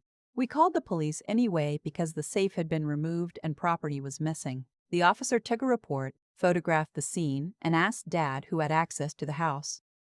Dad gave him a short list. Me. Daniel. Melissa, the home health aide who came twice a week, the neighbor who had a spare key. The officer asked whether there had been signs of forced entry. There weren't. That made everything more complicated. I called Daniel that evening. "Dad's safe is missing." He went silent. "What safe?" "The one behind the hallway picture." "I don't know anything about it." "Did you go to Dad's house recently?" "Sunday." "Why?" "To mow the backyard." "Did you go inside?" "Yes." "Dad asked me to check the basement." "Did you see the picture?" "What picture?" I didn't tell him more. "Okay," I said. "If you remember anything, let me know." "You think I took it." "I didn't say that. You didn't have to." He hung up. I sat on my couch staring at the phone. For the first time in months, I felt that old anger coming back. I hated that feeling. It was familiar, but I didn't want it anymore. I called Melissa instead. She answered quickly. "What's wrong?" "Did Daniel take anything from Dad's house Sunday?" "No." "Are you sure?" "Yes. He told me he was there." "He was. He mowed the yard." "Did he go inside?" "I don't know." "Can you ask him?" "I don't know." "Can you ask him?" "Why?" I told her about the safe. There was a long silence. "That's impossible," she said. "Why?" "Because Daniel told me he didn't know there was a safe." I sat up. "What?" "He said Dad had one years ago, but it was removed." "Who told him that?" "I don't know." I drove back to Dad's house and looked through old photographs. Mom loved hiding things in plain sight. She had taped emergency cash beneath drawers, kept jewelry inside empty coffee tins, and once hidden a spare car key inside a Christmas ornament. I started searching the places she used to favor: the sewing cabinet, the pantry, the garage, the attic. I found nothing. Then I remembered the yellow envelope. For when they fight. I had stored a copy in my apartment. I pulled it out and reread the letter. There was one line I'd overlooked because I had been focused on the legal dispute. "There are things I have not told either of you because I don't want either child to feel entitled to what belongs to the other." I stared at that sentence. "What things?" "Rachel told me not to assume the safe contained anything connected to the estate. Your mother may have had personal property that never became part of the dispute." "Like what?" "Could be anything." "Then why hide it?" "Maybe she didn't hide it." "Maybe she didn't hide it." "Maybe she simply kept private records." The next morning, the police called. The officer had found no useful evidence. No cameras covered the house. The neighbor's camera pointed toward the street but didn't capture the hallway. There was no forced entry. We were told the report would remain open, but unless something turned up, there wasn't much they could do. I felt defeated. Dad looked worse. "I should have told you about the safe." "Why didn't you?" "Because your mother told me not to." "When?" "A month before she died." "When?" "A month before she died." "What did she say?" He took a breath. She said if anything happened to her, I should leave it alone unless you or Daniel started fighting over money. I looked at him. And then she said if we did start fighting, I should open it with you both present. Why didn't you?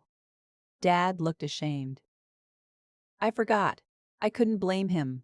He was grieving, aging, and carrying his own memories. But I knew we needed to find out what Mom had been protecting. I asked Patricia Green whether she knew about the safe. She didn't. Your mother kept some matters outside the estate plan, she said. She wanted certain personal items to remain private. Did she mention Daniel? Not specifically. Did she mention Mino? Patricia smiled sadly. She mentioned both of you often. That didn't help.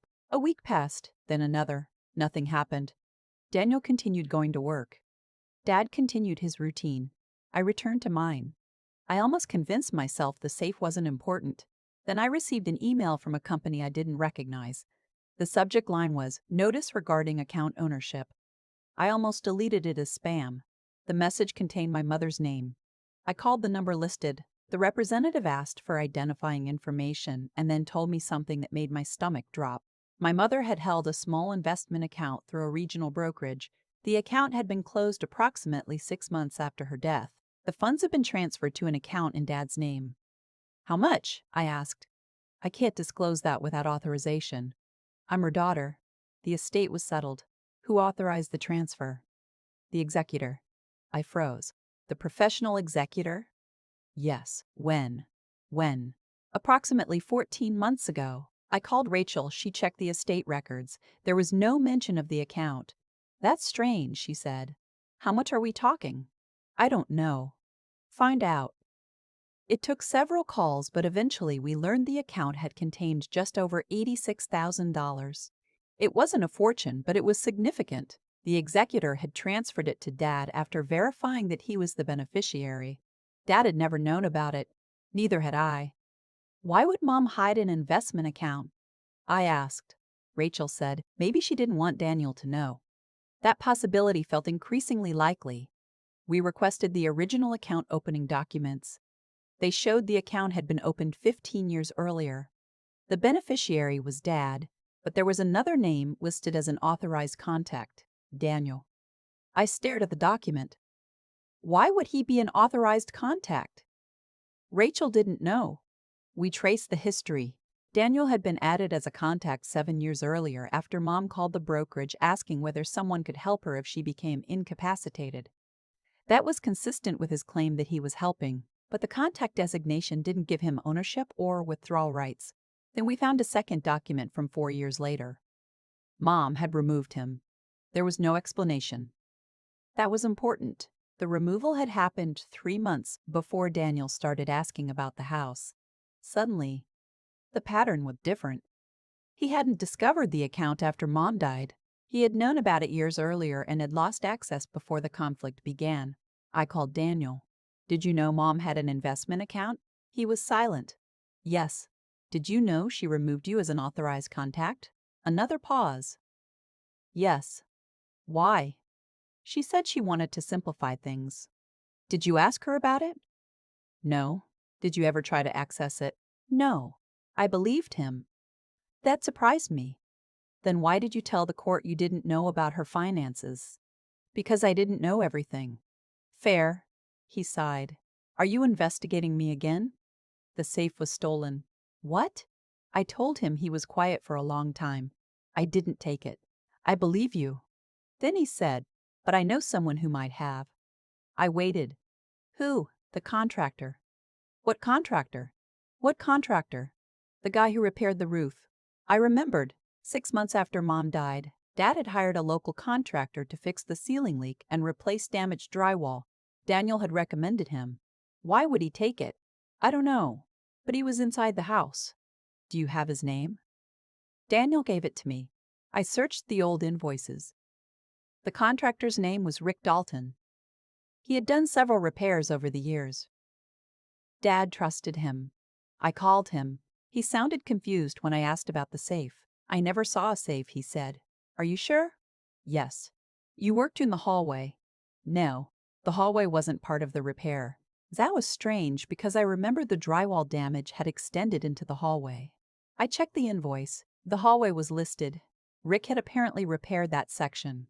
I asked him whether he had moved the picture. I don't remember. It was 2 years ago. Then I definitely don't remember. I thanked him. Something about the conversation bothered me. I called the police and gave them his name. They checked his record. Nothing significant. He wasn't a suspect. We couldn't accuse someone based on a vague memory. A month later, the case remained unresolved. Then Dad got another letter. This one was from a debt collection agency. It concerned a credit account that had been opened using his information. Dad had never opened it. The account had been opened 3 months earlier. The address was correct. The phone number was not. I felt sick. Identity theft, I said. Dad stared at me. Who would do that? I didn't answer. We froze his credit, contacted the bank, and filed the appropriate reports. The account had only been used for a few $100s, but the attempt itself was alarming. Rachel told me not to jump to conclusions. It could be unrelated. Everything is unrelated until it isn't. I know. The police looked at the application. It had been submitted online. There was no clear evidence linking it to Daniel. But there was one detail that bothered me. The security questions used information about Dad's former employer and the street where he grew up. Those weren't impossible to find, but they weren't things most strangers would know. Daniel knew them. So did I. So did Melissa. So did several relatives. Again, nothing was conclusive. I called Daniel. Did you open a credit account in Dad's name? What? Answer me. No, his identity was used. Are you serious? Yes. He sounded genuinely shocked. Why would I do that? I don't know. Because you think I'm still trying to get money? I'm trying to figure out what's happening. Then don't start with me. I almost apologized. Instead, I said, if you know anything, tell me. I don't. We ended the call. That night, I sat with Dad at the kitchen table. He looked exhausted. Maybe I should move, he said. No. I'm tired of this. You shouldn't have to leave your home because somebody else is causing problems. What if it doesn't stop? I didn't know what to say. Then I remembered Mom's letter. Protect your father. Don't surrender because you're afraid of conflict. I took Dad's hand. We'll figure it out. 2 days later, Daniel called me. I found something. What? I went through my old emails. Why? Because of the safe. He forwarded me an email from 2 years earlier. It was from Rick Dalton, the contractor. The subject was hallway repair. The message contained an invoice and a note. Found an old wall safe behind the picture. Didn't open it. Let me know if you want me to remove it. Daniel had replied, leave it. Dad will handle it. I stared at the screen. The safe had existed before the repair. Rick had known about it. Daniel had known about it. Dad had apparently forgotten about it. But why would the safe disappear now? I asked Daniel whether he had a copy of the original email. Yes. Send me the full thread. He did. There were only 3 messages. Rick had asked whether to remove the safe. Daniel had said no. Rick had confirmed he would leave it. That meant the safe was in the house 2 years ago. It didn't tell us who removed it. Then I noticed the date. The email had been sent 3 weeks before Mom died. I called Dad. Did you know about the safe before Mom died? No. Did Daniel? Apparently. Did Mom? Apparently. Did Mom? Dad paused. Maybe.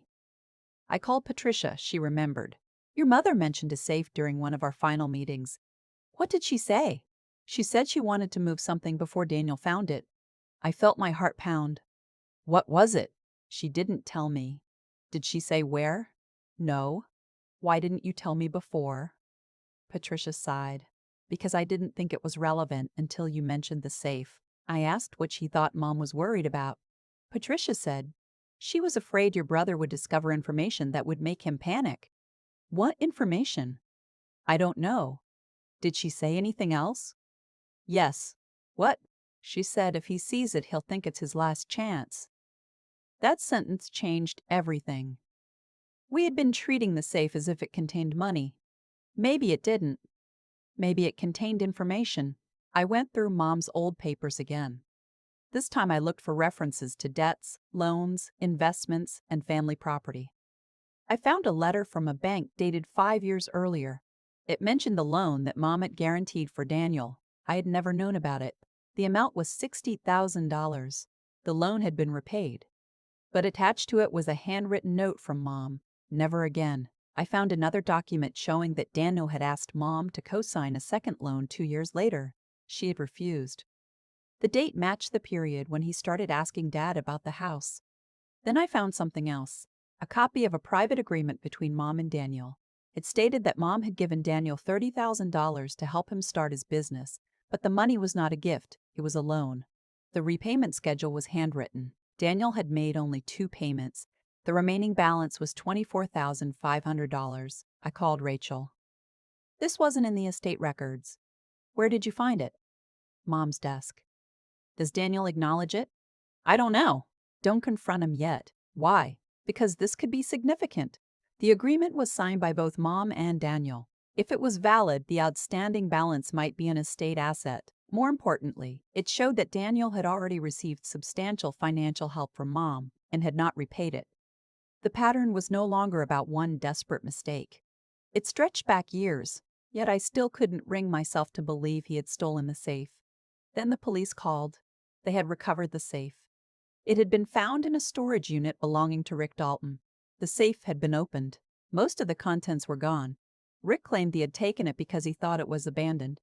The police didn't believe the story completely, but there was no evidence that he had taken the money or documents. He admitted selling some of the jewelry to a pawn shop. The remaining items were recovered. But there was one thing missing. A small black notebook. Mom's private notebook. The police asked whether it mattered. I said yes. Very much. The notebook contained years of handwritten notes. It wasn't a diary. It was more like Mom's memory system. Bills, appointments, conversations, names, reminders. If someone wanted to understand what she knew about the family finances, that notebook could reveal everything. Rick denied having it. He said he had thrown away papers he found inside the safe. That sounded convenient, but when the pawn shop records were checked, the jewelry had been sold 2 months earlier, while the safe had apparently been removed from the house much later. That meant Rick wasn't necessarily the person who opened it. He could have received it from someone else. The investigation shifted again. Rachel told me not to tell Daniel about the notebook. I agreed, but that evening Daniel called me. Did they find the safe? I asked how he knew. Dad told me. I said yes. Did they find the notebook? I froze. What notebook? He didn't answer. Daniel? Mom had a black notebook. How do you know? Mom had a black notebook. How do you know? Because she kept it in the safe. You knew? I saw it once. When? When before she died? What was in it? Before she died. What was in it? I don't know. Then why did you ask about it? He sighed. Because Mom told me if I ever saw it, I should leave it alone. I stared at the phone. Why? I don't know. Daniel, what aren't you telling me? He was silent for so long I thought he'd hung up. Then he said, I took something from the safe. My heart dropped. What? Not the money. Then what? A letter. From Mom? Yes. Yes. Why? Because I was scared. What did it say? I don't want to tell you. You need to. I know. He finally said it was about the business. I sat down. What about it? Mom knew it was failing before I told Dad. How? The notebook. What did she know? Everything. I could hear him breathing. She knew I had lied about the numbers. She knew I'd used part of the money she'd loaned me to cover personal expenses. She knew I had another debt. How much? About $40,000. Daniel. I know. Why take the letter?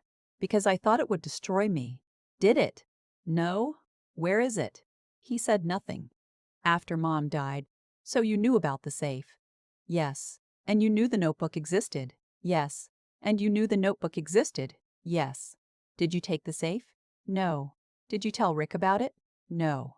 I believed him. That was the strangest part. I believed him. The thief had been someone else, but Daniel had still been hiding information. Not because he wanted the house anymore, because he was ashamed. The problem was that shame had already caused enough damage. I told him he needed to tell Rachel everything. He agreed. The next morning, he came to her office with me. He admitted taking the letter and burning it. He admitted lying about his finances during the original dispute. He admitted asking a lender about the house. He denied taking the safe or knowing Rick would remove it. Rachel documented his statement. Then Daniel said something I didn't expect. "There's another thing." He looked at me. "I think Mom knew Rick was taking things." "Why?" "Because she told me she didn't trust him." "Why?" "Because she told me she didn't trust him." "When?" "Before she died." "Why didn't you tell us?" He looked ashamed. "Because I thought it would make me look worse." I almost laughed. At this point, Daniel, what did you think was left to protect? He didn't answer. "We contacted the police again." Rick was questioned. He eventually admitted that he had removed the safe after receiving a call from an unknown number. He claimed the caller offered him $1,500 to take it and dispose of the contents. The caller had used a prepaid phone. There was no easy way to identify them. The police couldn't prove who made the call. But Rick remembered one detail. The caller knew exactly where the safe was. They knew the picture covering it. They knew Dad was away that afternoon. They knew the safe contained a black notebook. I asked him whether the caller had mentioned Daniel. He said no. The investigation remained open. We never found the notebook, but we found enough to understand that someone had been trying to remove pieces of Mom's records for a reason, and that reason became clear when the executor discovered a second hidden account. This one was in Mom's name alone. It contained $47,300. The beneficiary was not Dad. It was a local community foundation. Mom had been quietly saving the money to establish a small scholarship fund in her parents' names. The black notebook likely contained the records for it. Suddenly, the mystery made sense. Someone had wanted the notebook because it proved that Mom had intentionally set aside money that neither Daniel nor I could inherit. Whoever had taken it may have believed they could redirect that money. The foundation confirmed that Mom had discussed the scholarship with them but had never completed the final paperwork. Without the notebook, the executor could improve the exact terms, but the account still belonged to the estate and would eventually be handled according to the will. I sat in Dad's kitchen that night thinking about everything that had happened. The original betrayal had been about control, then it had become about money, then shame, then fear. And now we were dealing with a theft committed by someone outside the family who had apparently been pulled into the mess by information he shouldn't have had. Nothing was simple anymore. I called Daniel. "Did Mom ever tell you why she wanted the scholarship?" "She said Grandma had helped her when she was young." "Did she tell you how much?" "No." "Did you know about the account?" "No." I believed him. Then he said, "I wish I had asked her for help instead of trying to take control." I didn't respond. "I'm sorry," he said. "I know." "No, I mean it. I know. Do you think we'll ever be normal?" I looked out my window. "I don't think normal exists anymore." He laughed softly. "Fair." The next morning, Rachel called me. "The judge wants a final status report on the estate." "Okay, there's one problem." "What?" "The foundation account." "What about it?" "Someone attempted to transfer the funds." My stomach dropped. "When?" "Last week." "Who authorized it?" "We don't know." "Was it successful?" "No." "Then how did they try?" "Through an online request using your mother's old account information." I sat down. "Who had that information?" Rachel was quiet. "That's what we need to find out." And for the first time since my mother died, I understood that the story wasn't over because Daniel had changed. It wasn't over because the court had ruled. It wasn't even over because the family had begun healing. Someone was still trying to reach into the remains of my mother's life and take something she had deliberately left behind. This time I wasn't going to react. I was going to find out who. The first thing I did was call Rachel and tell her I didn't want anyone in the family contacted until we understood exactly what had happened, because the last time information leaked, the person responsible had managed to stay one step ahead of us. Rachel agreed, but she warned me that we couldn't conduct our own investigation or start accusing people based on suspicion. "Then what can we do?" I asked. "We follow the records," she said. "That's what they're for." The attempted transfer had been made through an online portal connected to the Community Foundation's investment account. Whoever submitted it had used Mom's full legal name, date of birth, former mailing address, and the last 4 digits of an old account number. None of that was impossible to obtain, but together it suggested someone had access to documents that had once been inside the house. The request had been rejected because the signature didn't match the authorization on file. The foundation had then notified the executor. Rachel requested the submission history. There was an IP address, but it belonged to a public Wi-Fi network at a coffee shop about 20 minutes from Dad's house. That sounded promising until we learned the network was used by hundreds of people every day. The request had been submitted at 9:18 on a Thursday morning. Dad had been at physical therapy. I had been at work. Daniel had been at his office. Melissa had been home with their daughter. The timing didn't point cleanly at anyone. I went through every person who had known about the foundation account. There weren't many. Mom, Dad, Patricia, the executor, and apparently whoever had stolen the notebook. I kept coming back to that notebook. If the person who took it had been looking for the scholarship information, why had they also taken the safe? Why remove jewelry and other items? The police believed the thief had wanted anything valuable enough to sell, but the targeted knowledge about the notebook suggested something more deliberate. I asked Rachel whether she thought the thief had been connected to the family. She said, "I think someone knew what they were looking for. That's all I can responsibly say." A week later, the police called me again. Rick Dalton had changed his story. He admitted the person who hired him had not simply called him anonymously. They had contacted him through a subcontracting company he sometimes used. The person who made the request claimed to be arranging a property cleanout for an elderly homeowner. They knew the address. They knew the safe existed. They knew it was behind a particular photograph. They also told Rick the safe contained old paperwork that nobody needed anymore. Rick said he had accepted the job because he was behind on payments. The subcontracting company had no record of the person. The phone number used had been disconnected. But the police had found something else. The caller had mentioned a specific phrase, the blue ledger. Rick had assumed it referred to the notebook, but Mom's notebook wasn't blue. It was black. That detail bothered me enough that I went back through everything Mom had owned. I found an old blue ledger in the attic, wedged behind a box of Christmas decorations.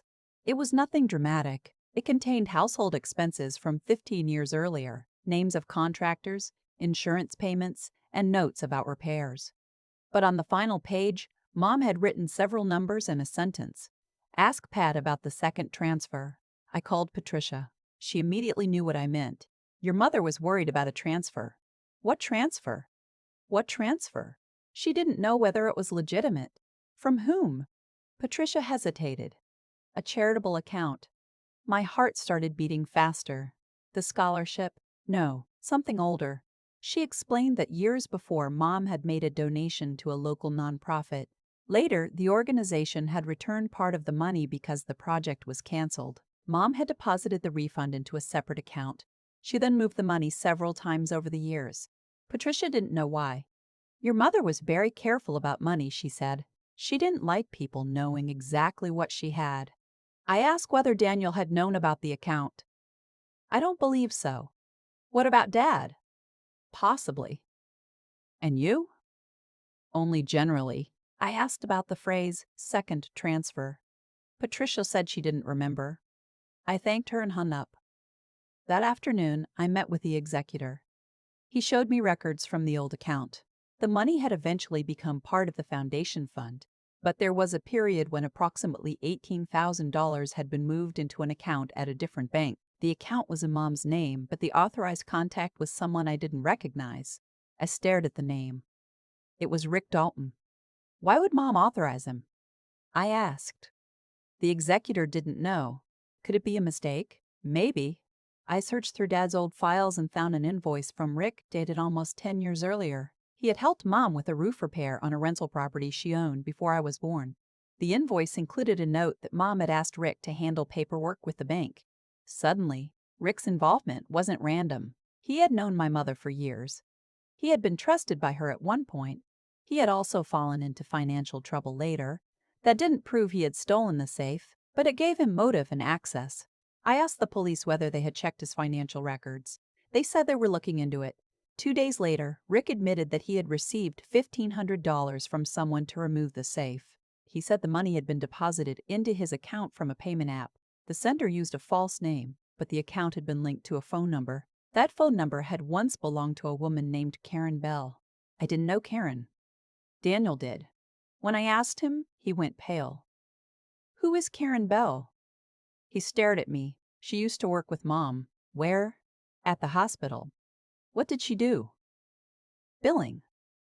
"Why would she pay Rick to take Mom's safe?" "I don't know." I asked him whether Karen had ever contacted him. He said no. I believed him, but I could tell he was remembering something. What? I asked.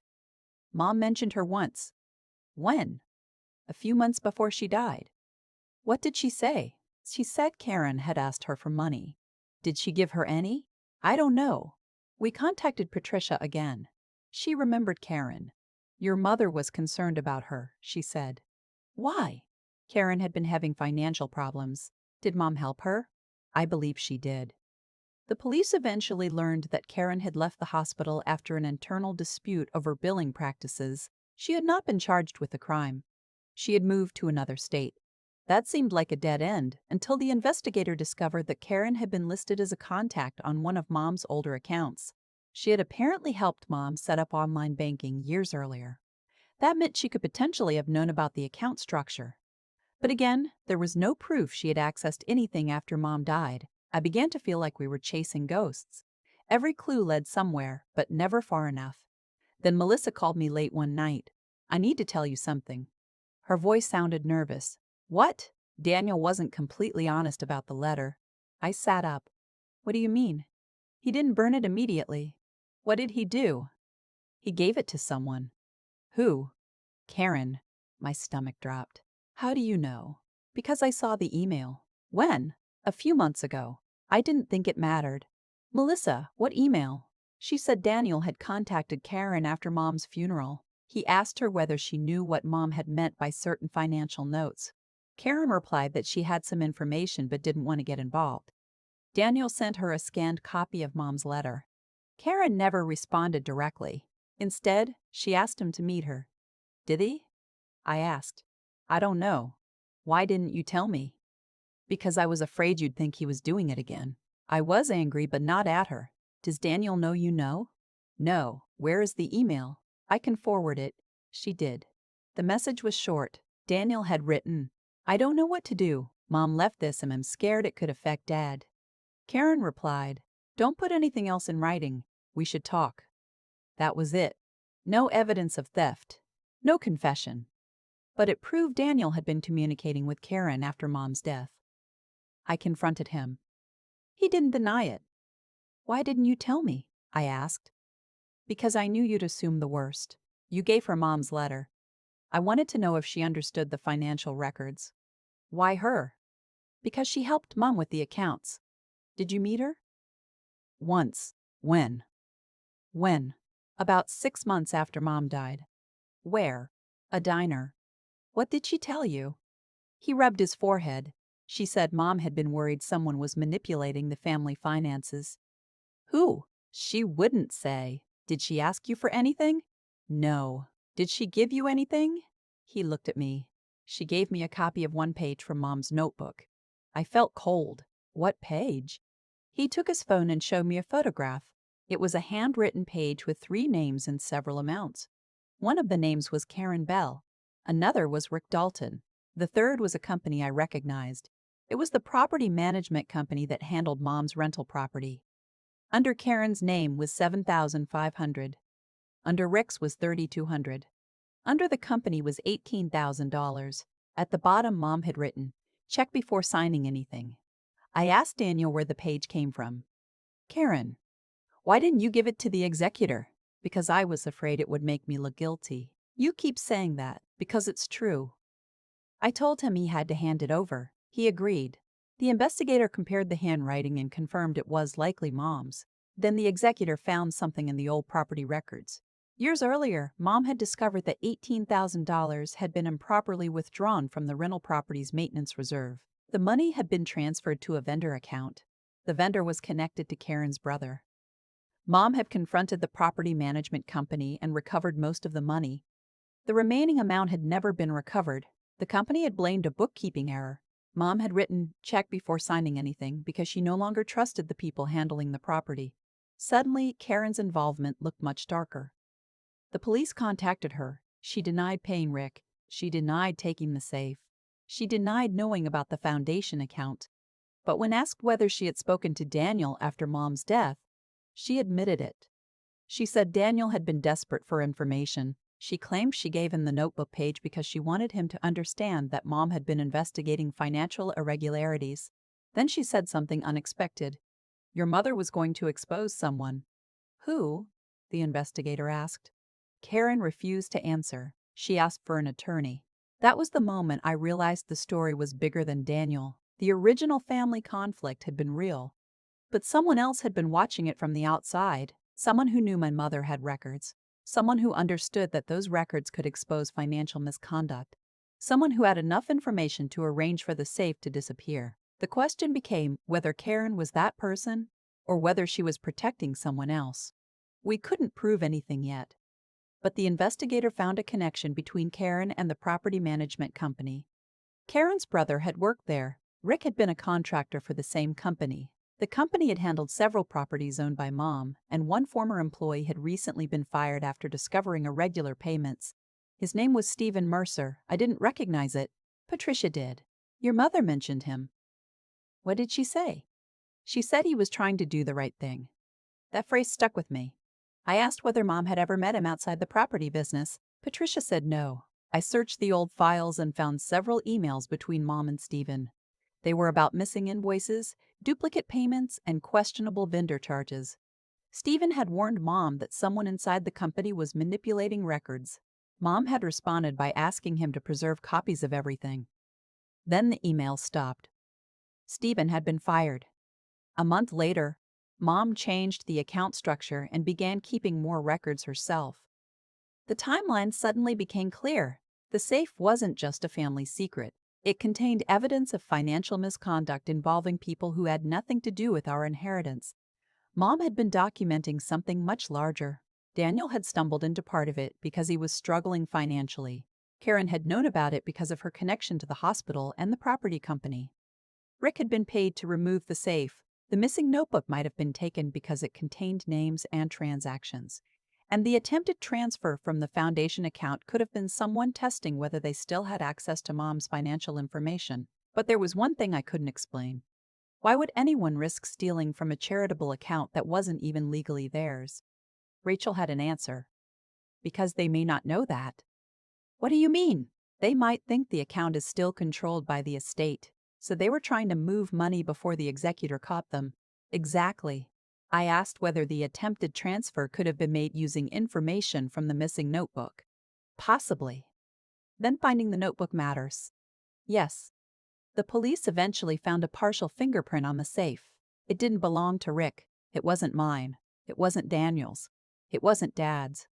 It was too incomplete to identify immediately, but it was preserved. 3 days later, the investigator called. We have a match. Who? He paused. Stephen Mercer. I couldn't speak. Stephen was the former employee who had supposedly been trying to expose the fraud. The person Mom trusted. The person who had warned her about the financial irregularities. The person who disappeared from the records after being fired. Are you sure? I asked. The print isn't enough for a conviction, but it matches. I felt sick. If Stephen had touched the safe, that didn't necessarily mean he stole it. He had worked around Mom's property records. He could have been inside the house years earlier. But the investigator found something else.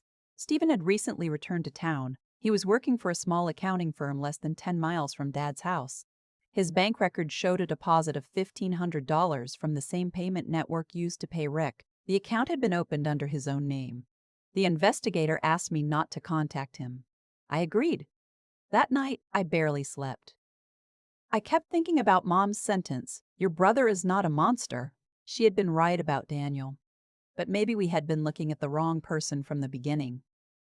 The next morning, Rachel called. The executor found another document. What?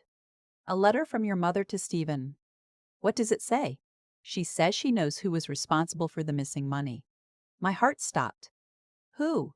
She doesn't name them. Why not? Because she says she wants to confront them personally. When was it written? Rachel gave me the date. It was 3 days before Mom died. The same week she had written Daniel. The same week she had moved the foundation money. The same week she had changed the estate documents. Everything had happened at once. Mom hadn't been reacting to Daniel. She had been preparing for a larger problem. Rachel continued. There's another line. What? She says, if anything happens before I can finish this, the notebook will explain everything. I stared at the wall. Then we need that notebook. Yes. And Stephen has it? We don't know, but he had access to the safe. Yes. I asked what happened to the remaining $18,000 from the old property account. Rachel checked. It had never been recovered. Then I remembered the attempted transfer. The foundation account contained $47,300. The old property discrepancy was $18,000. The amount Mom had loaned Daniel was $30,000. The numbers weren't random, but they didn't add up cleanly enough to form a simple explanation. That was when I realized something else. Mom's black notebook might not have been a financial ledger at all. It might have been a timeline. Names, amounts, dates, conversations. A record of who knew what and when. Whoever controlled it could manipulate the story. Whoever lost it could be exposed. The next afternoon, I received a text from an unknown number. It said, "Stop looking for the notebook." I stared at it for several seconds. Then another message arrived. Your mother knew what would happen. I took screenshots and sent them to the investigator. I didn't respond. 5 minutes later, the number called. I let it ring. Then a voicemail appeared. I played it on speaker with Rachel beside me. A man's voice said, "You don't understand what you're getting into. Your mother tried to protect you. Let it stay buried." Rachel looked at me. "Do you recognize the voice?" I shook my head. No. The investigator listened to the recording. He said the number had been routed through to a temporary service. We couldn't identify it immediately. But the threat changed the situation. This wasn't just an old family dispute anymore. Someone knew I was searching. Someone knew about the notebook. And someone believed Mom had left enough information behind to hurt them. That night I went to Dad's house and checked every lock twice. Dad watched me from the living room. "You're scared." "A little." "Your mother would tell you not to be." "She'd be wrong." Dad smiled faintly. "Maybe." Then he reached into the drawer beside his chair and pulled out a small envelope. "I forgot about this." "What is it?" "Your mother gave it to me before she died." I opened it carefully. Inside was a single photograph of Mom standing beside a man I didn't recognize. On the back, in her handwriting, were 6 words. "If needed, find Michael Harris." I stared at the name. Dad looked at me. "Do you know him?" "No." "Neither do I." I turned the photograph over again. In the background was the house. On the front porch, 3 days before Mom died. And suddenly I understood why she had told Dad to leave the safe alone unless the family started fighting. She hadn't been hiding something from us because she didn't trust us. She had been hiding something because she knew that once the truth came out, it wouldn't just divide the family. It would pull people into the fight who had been waiting quietly for years. And now one of them knew that I had started looking. The photograph stayed on my desk for 3 days because I was afraid of what finding Michael Harris might mean. I kept expecting Rachel to call and tell me the name belonged to someone obvious, someone connected to the property company, but she couldn't find him in any of the records we had. There were too many people with the same name, and the photograph itself wasn't enough to identify him. Dad had no memory of him. Daniel didn't recognize him. Patricia had never heard the name. I eventually asked the investigator whether the police could help identify him from the photograph, and after a long pause, he said they could try. They enlarged the image and ran it through their databases, but nothing definitive came back. Then the investigator noticed something I had missed. The photograph had been taken in front of Dad's house, but there was a reflection in the window behind Mom. It showed a vehicle parked across the street. The license plate wasn't readable, but the vehicle was distinctive enough that the investigator could trace it through old registration records. The car had belonged to a local accounting firm. That firm had employed Stephen Mercer. Suddenly, the name Michael Harris didn't feel random anymore. Rachel found an old incorporation document showing that Stephen had once worked for a company whose managing partner was Michael Harris. The company had handled accounting for several of Mom's rental properties. I asked why Mom would have photographed herself with him. Rachel said, maybe she wanted a record that they'd met. Why? Because she didn't trust him. That answer made sense. Mom had become the kind of person who documented everything when she sensed something was wrong. We eventually identified Michael Harris as a former partner at the accounting firm. He had retired 2 years before Mom died. He now lived about an hour away. The investigator contacted him. Michael agreed to speak, but only through his attorney. That alone made my stomach tighten. He denied knowing about the missing safe. He denied hiring Rick. He denied attempting to access the foundation account. But when asked about Mom, he became defensive. Your mother had become convinced there was fraud where there wasn't any, he said. She was obsessed with numbers. Did she accuse you? The investigator asked. No. He paused. Not directly. That pause told me more than his answer. The investigator asked whether Mom had ever shown him a notebook. Michael said no. Asked whether he'd met Stephen after Stephen was fired. He said no. Asked whether he knew Karen Bell. He said yes, professionally. He claimed they hadn't spoken in years. The investigator didn't have enough to charge him with anything. But the next day, Stephen disappeared from his job. He didn't show up. His phone was turned off. His apartment had been emptied. That changed everything. The police obtained a warrant to search the apartment and found almost nothing. His computer was gone. His desk was empty. His closet had been cleared. But inside a kitchen cabinet, behind a stack of old dishes, they found a small memory card. The files on it were encrypted. The investigator couldn't tell us what was on it yet. We waited. 3 days later, they accessed the first file. It was a scanned page from Mom's notebook. Then another, then another.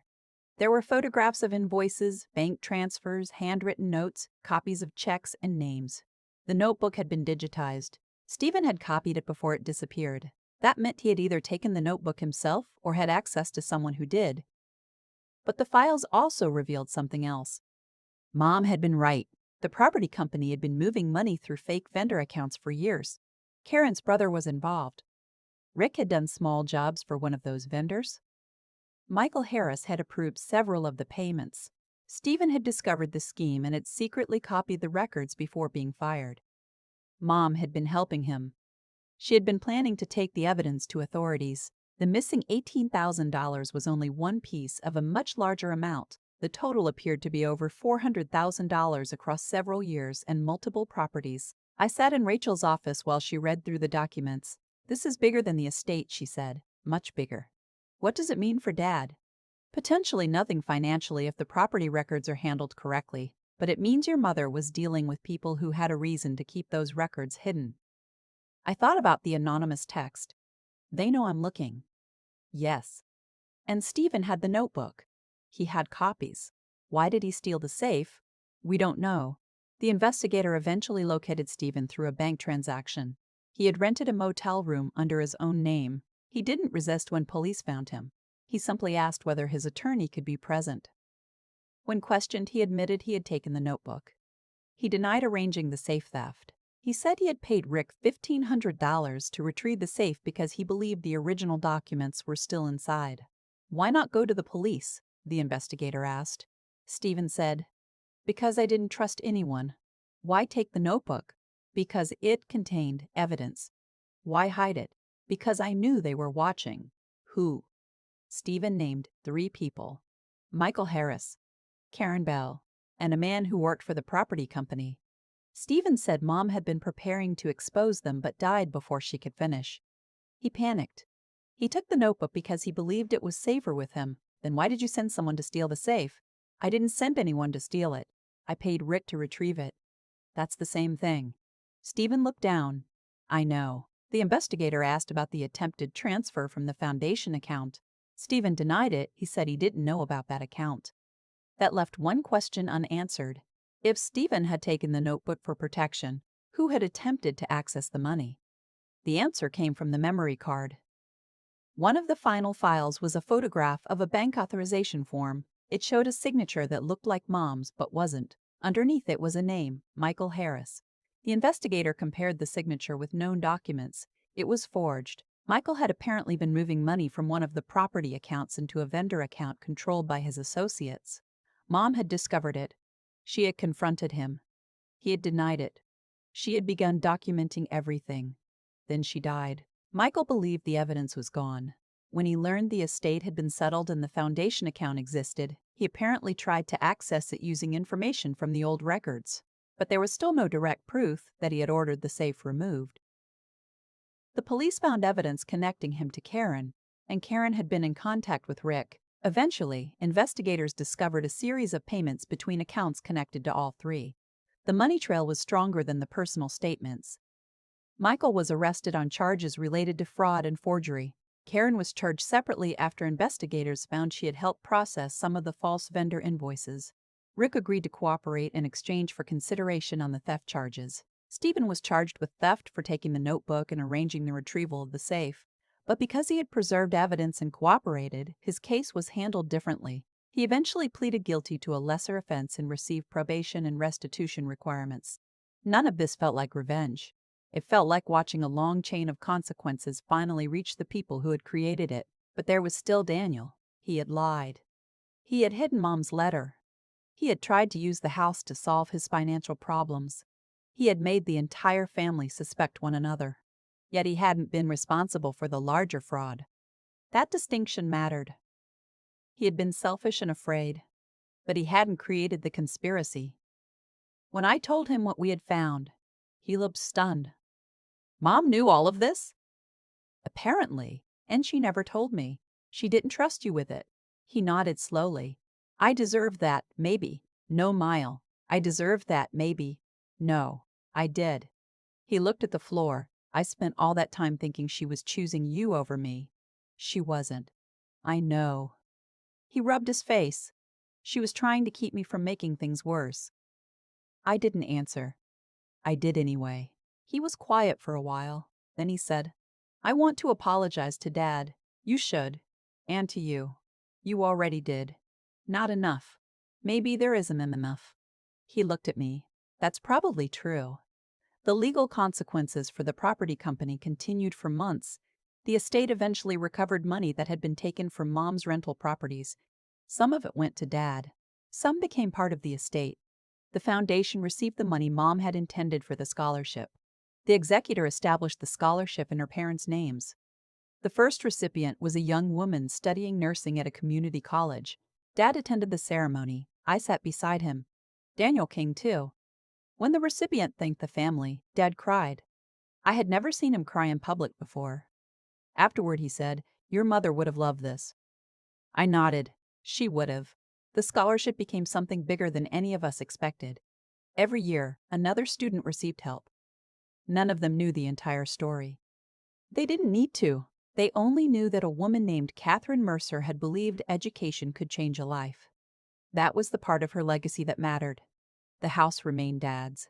The estate was finally closed. The court documents were sealed where appropriate, and the remaining disputes were resolved. The legal battle that had once consumed our family became a stack of folders in a cabinet. Sometimes I would see the cabinet and feel a familiar heaviness in my chest. But it wasn't anger anymore. It was memory. One Sunday, almost 3 years after Mom died, I was cleaning the attic when I found an old cassette tape. I didn't even know we still had a cassette player. Dad did. We listened to it together that evening. It was Mom's voice from years earlier, recorded during a family vacation. She was laughing because Daniel had gotten sunburned and refused to admit it hurt. Then my younger voice came through the recording. "Mom, Daniel says he isn't burned." Mom laughed. "Daniel always says that." Then Daniel's teenage voice shouted from somewhere outside, "I can hear you." Dad laughed. It was ordinary. That's what made it painful. Nothing about the recording mattered historically. There was no secret, no evidence, no revelation. Just our family before money had become a weapon. Dad turned off the player. "I miss her," he said. "Me too." He looked at me. "Do you miss who Daniel used to be?" I thought about that. Sometimes. "He's still here." "Parts of him." Dad nodded. "Parts are enough." I wasn't sure I agreed. But I understood what he meant. People don't always return to who they were. Sometimes they become someone different, and you decide whether you can live with that person. Daniel and I slowly became something resembling siblings again. We didn't talk every day. We didn't share everything. But we had dinner together once a month. He helped Dad with repairs. I helped Melissa with some paperwork when she went back to school. The family became functional again, though never innocent. I think that's the best way to describe it. We learned how to love each other without pretending trust was automatic. The biggest change happened with Dad. He became much more direct. If he didn't want something, he said no. If he needed help, he asked. If someone pressured him, he ended the conversation. One day I teased him about it. Mom would have been proud. He smiled. Your mother would have said I finally learned something. I kept the yellow envelope in my desk for years. Eventually, I moved it into a small box with Mom's photographs. I kept the photograph of her with Michael Harris. I kept the copy of the letter to Daniel. I kept the memory card files on an external drive. But I never kept the black notebook because it was eventually returned to the estate after the investigation. The original pages were preserved as evidence and later archived. I asked for copies of the pages that were relevant to our family. There was one page I looked at more than the others. Mom had written 3 sentences. Daniel is afraid of losing everything. My daughter is afraid of losing everyone. Neither fear should be allowed to decide the future. I don't know when she wrote it. I don't know when she intended anyone to see it. But she was right. Fear had driven almost every bad decision in our family. Daniel's fear made him lie. My fear made me fight harder than necessary. Dad's fear made him avoid confrontation. Mom's fear made her hide information until she could no longer manage it. Karen's fear of losing money helped pull her into fraud. Rick's fear of financial failure made him accept money to steal the safe. Stephen's fear made him hide evidence instead of going to the police. Michael's fear of exposure drove him to forge documents and manipulate accounts. Everyone had a reason. None of those reasons excused what they did. That was something I understood only after everything ended. Understanding someone's motivation doesn't mean you have to forgive their behavior. You can understand why someone betrayed you and still decide they don't get access to your life. You can love someone and still refuse to trust them with money. You can forgive someone and still keep the boundary that protects you from being hurt again. I used to think revenge meant making someone regret what they did. Now, I think the most satisfying outcome is when you no longer need them to regret it. Daniel eventually paid off the remaining debt from his business. It took years. He never started another company. He took a stable job and stayed there. Melissa told me he became obsessed with budgeting. Dad joked that he had finally discovered spreadsheets. Daniel laughed when I told him, "Your mother would have loved that. She would have framed your first budget." He smiled, probably. We never discussed the possibility of dividing Mom's money differently after the estate closed. There was no reason to. The will had been followed. Dad was protected. The scholarship existed. The people who had committed fraud faced consequences. Daniel accepted what happened. I accepted what happened. That was enough. The final strange moment came almost 4 years after Mom's death. I received a letter from a law firm representing Michael Harris. He was seeking information about the estate because he claimed Mom had owed him money. My first reaction was anger. My second was exhaustion. My third was laughter. I forwarded it to Rachel. She handled it. The claim was dismissed because there was no evidence supporting it. That was the last time I heard Michael's name. I sometimes wonder whether Mom knew how close she had come to exposing everything. She probably did. She wasn't reckless. She knew she was dealing with people who could manipulate records and pressure others. That's why she created layers of protection. The will, the executor, the foundation, the letters, the notebook, the safe. She didn't trust one person to carry the whole truth. She spread it across several places so that if one piece disappeared, the rest could still speak. That was probably the smartest thing she ever did. And maybe the strangest thing about the entire story is that my brother's betrayal ended up helping expose a much larger crime. If Daniel hadn't challenged the will, I might never have searched the old records. If I hadn't searched the records, I wouldn't have discovered the foundation account. If the foundation account hadn't been targeted, we might never have investigated the missing notebook. If we hadn't investigated the moot book, the fraud might have remained hidden. I don't call that fate. It was simply a chain of consequences. But sometimes life works that way. One terrible thing opens a door to another truth. That doesn't make the terrible thing good. It just means the damage doesn't have to be the final chapter. I don't know whether my mother would have wanted me to call what happened revenge. Probably not. She hated that word. She once told me when I was a teenager that revenge usually meant letting someone else decide how much of your life they were allowed to consume. At the time, I thought it was just something mothers said. Years later, I understood. Daniel took almost 2 years of my life. The court case took months. The investigation took more. The fear lasted longer than all of it. But eventually, I stopped measuring my life by what he had done. That was when I knew I had actually won. Not because he lost. Not because Michael Harris went to court. Not because the people who stole from my mother's properties were exposed. I won because I stopped waking up wondering what they would do next. Dad won because he kept his home. Mom won because the scholarship carried her name forward. Daniel won in a smaller way because he finally learned that asking for help was less painful than destroying relationships to avoid admitting he needed it. And I won because I learned that protecting myself wasn't cruelty. It was responsibility. The last time Daniel and I talked about the whole thing, we were sitting on Dad's porch on a hot July evening. Fireworks were going off somewhere in the neighborhood. Dad was inside watching baseball. Daniel handed me a soda and said, "Do you ever wish you'd just given me the house?" I looked at him. He shook his head immediately. "Don't answer that." "I know." I smiled. "What were you going to do if I'd given you the house?" "Sell it." "I know." "Pay the debt." "I know." Then probably realize 6 months later that I'd still be broke. "Probably." He laughed. "Mom would have killed me. She would have found a way." He looked out at the street. "I really thought I was protecting everyone." "I know. That's the part that embarrasses me." "Why?" "Because I wasn't protecting anyone.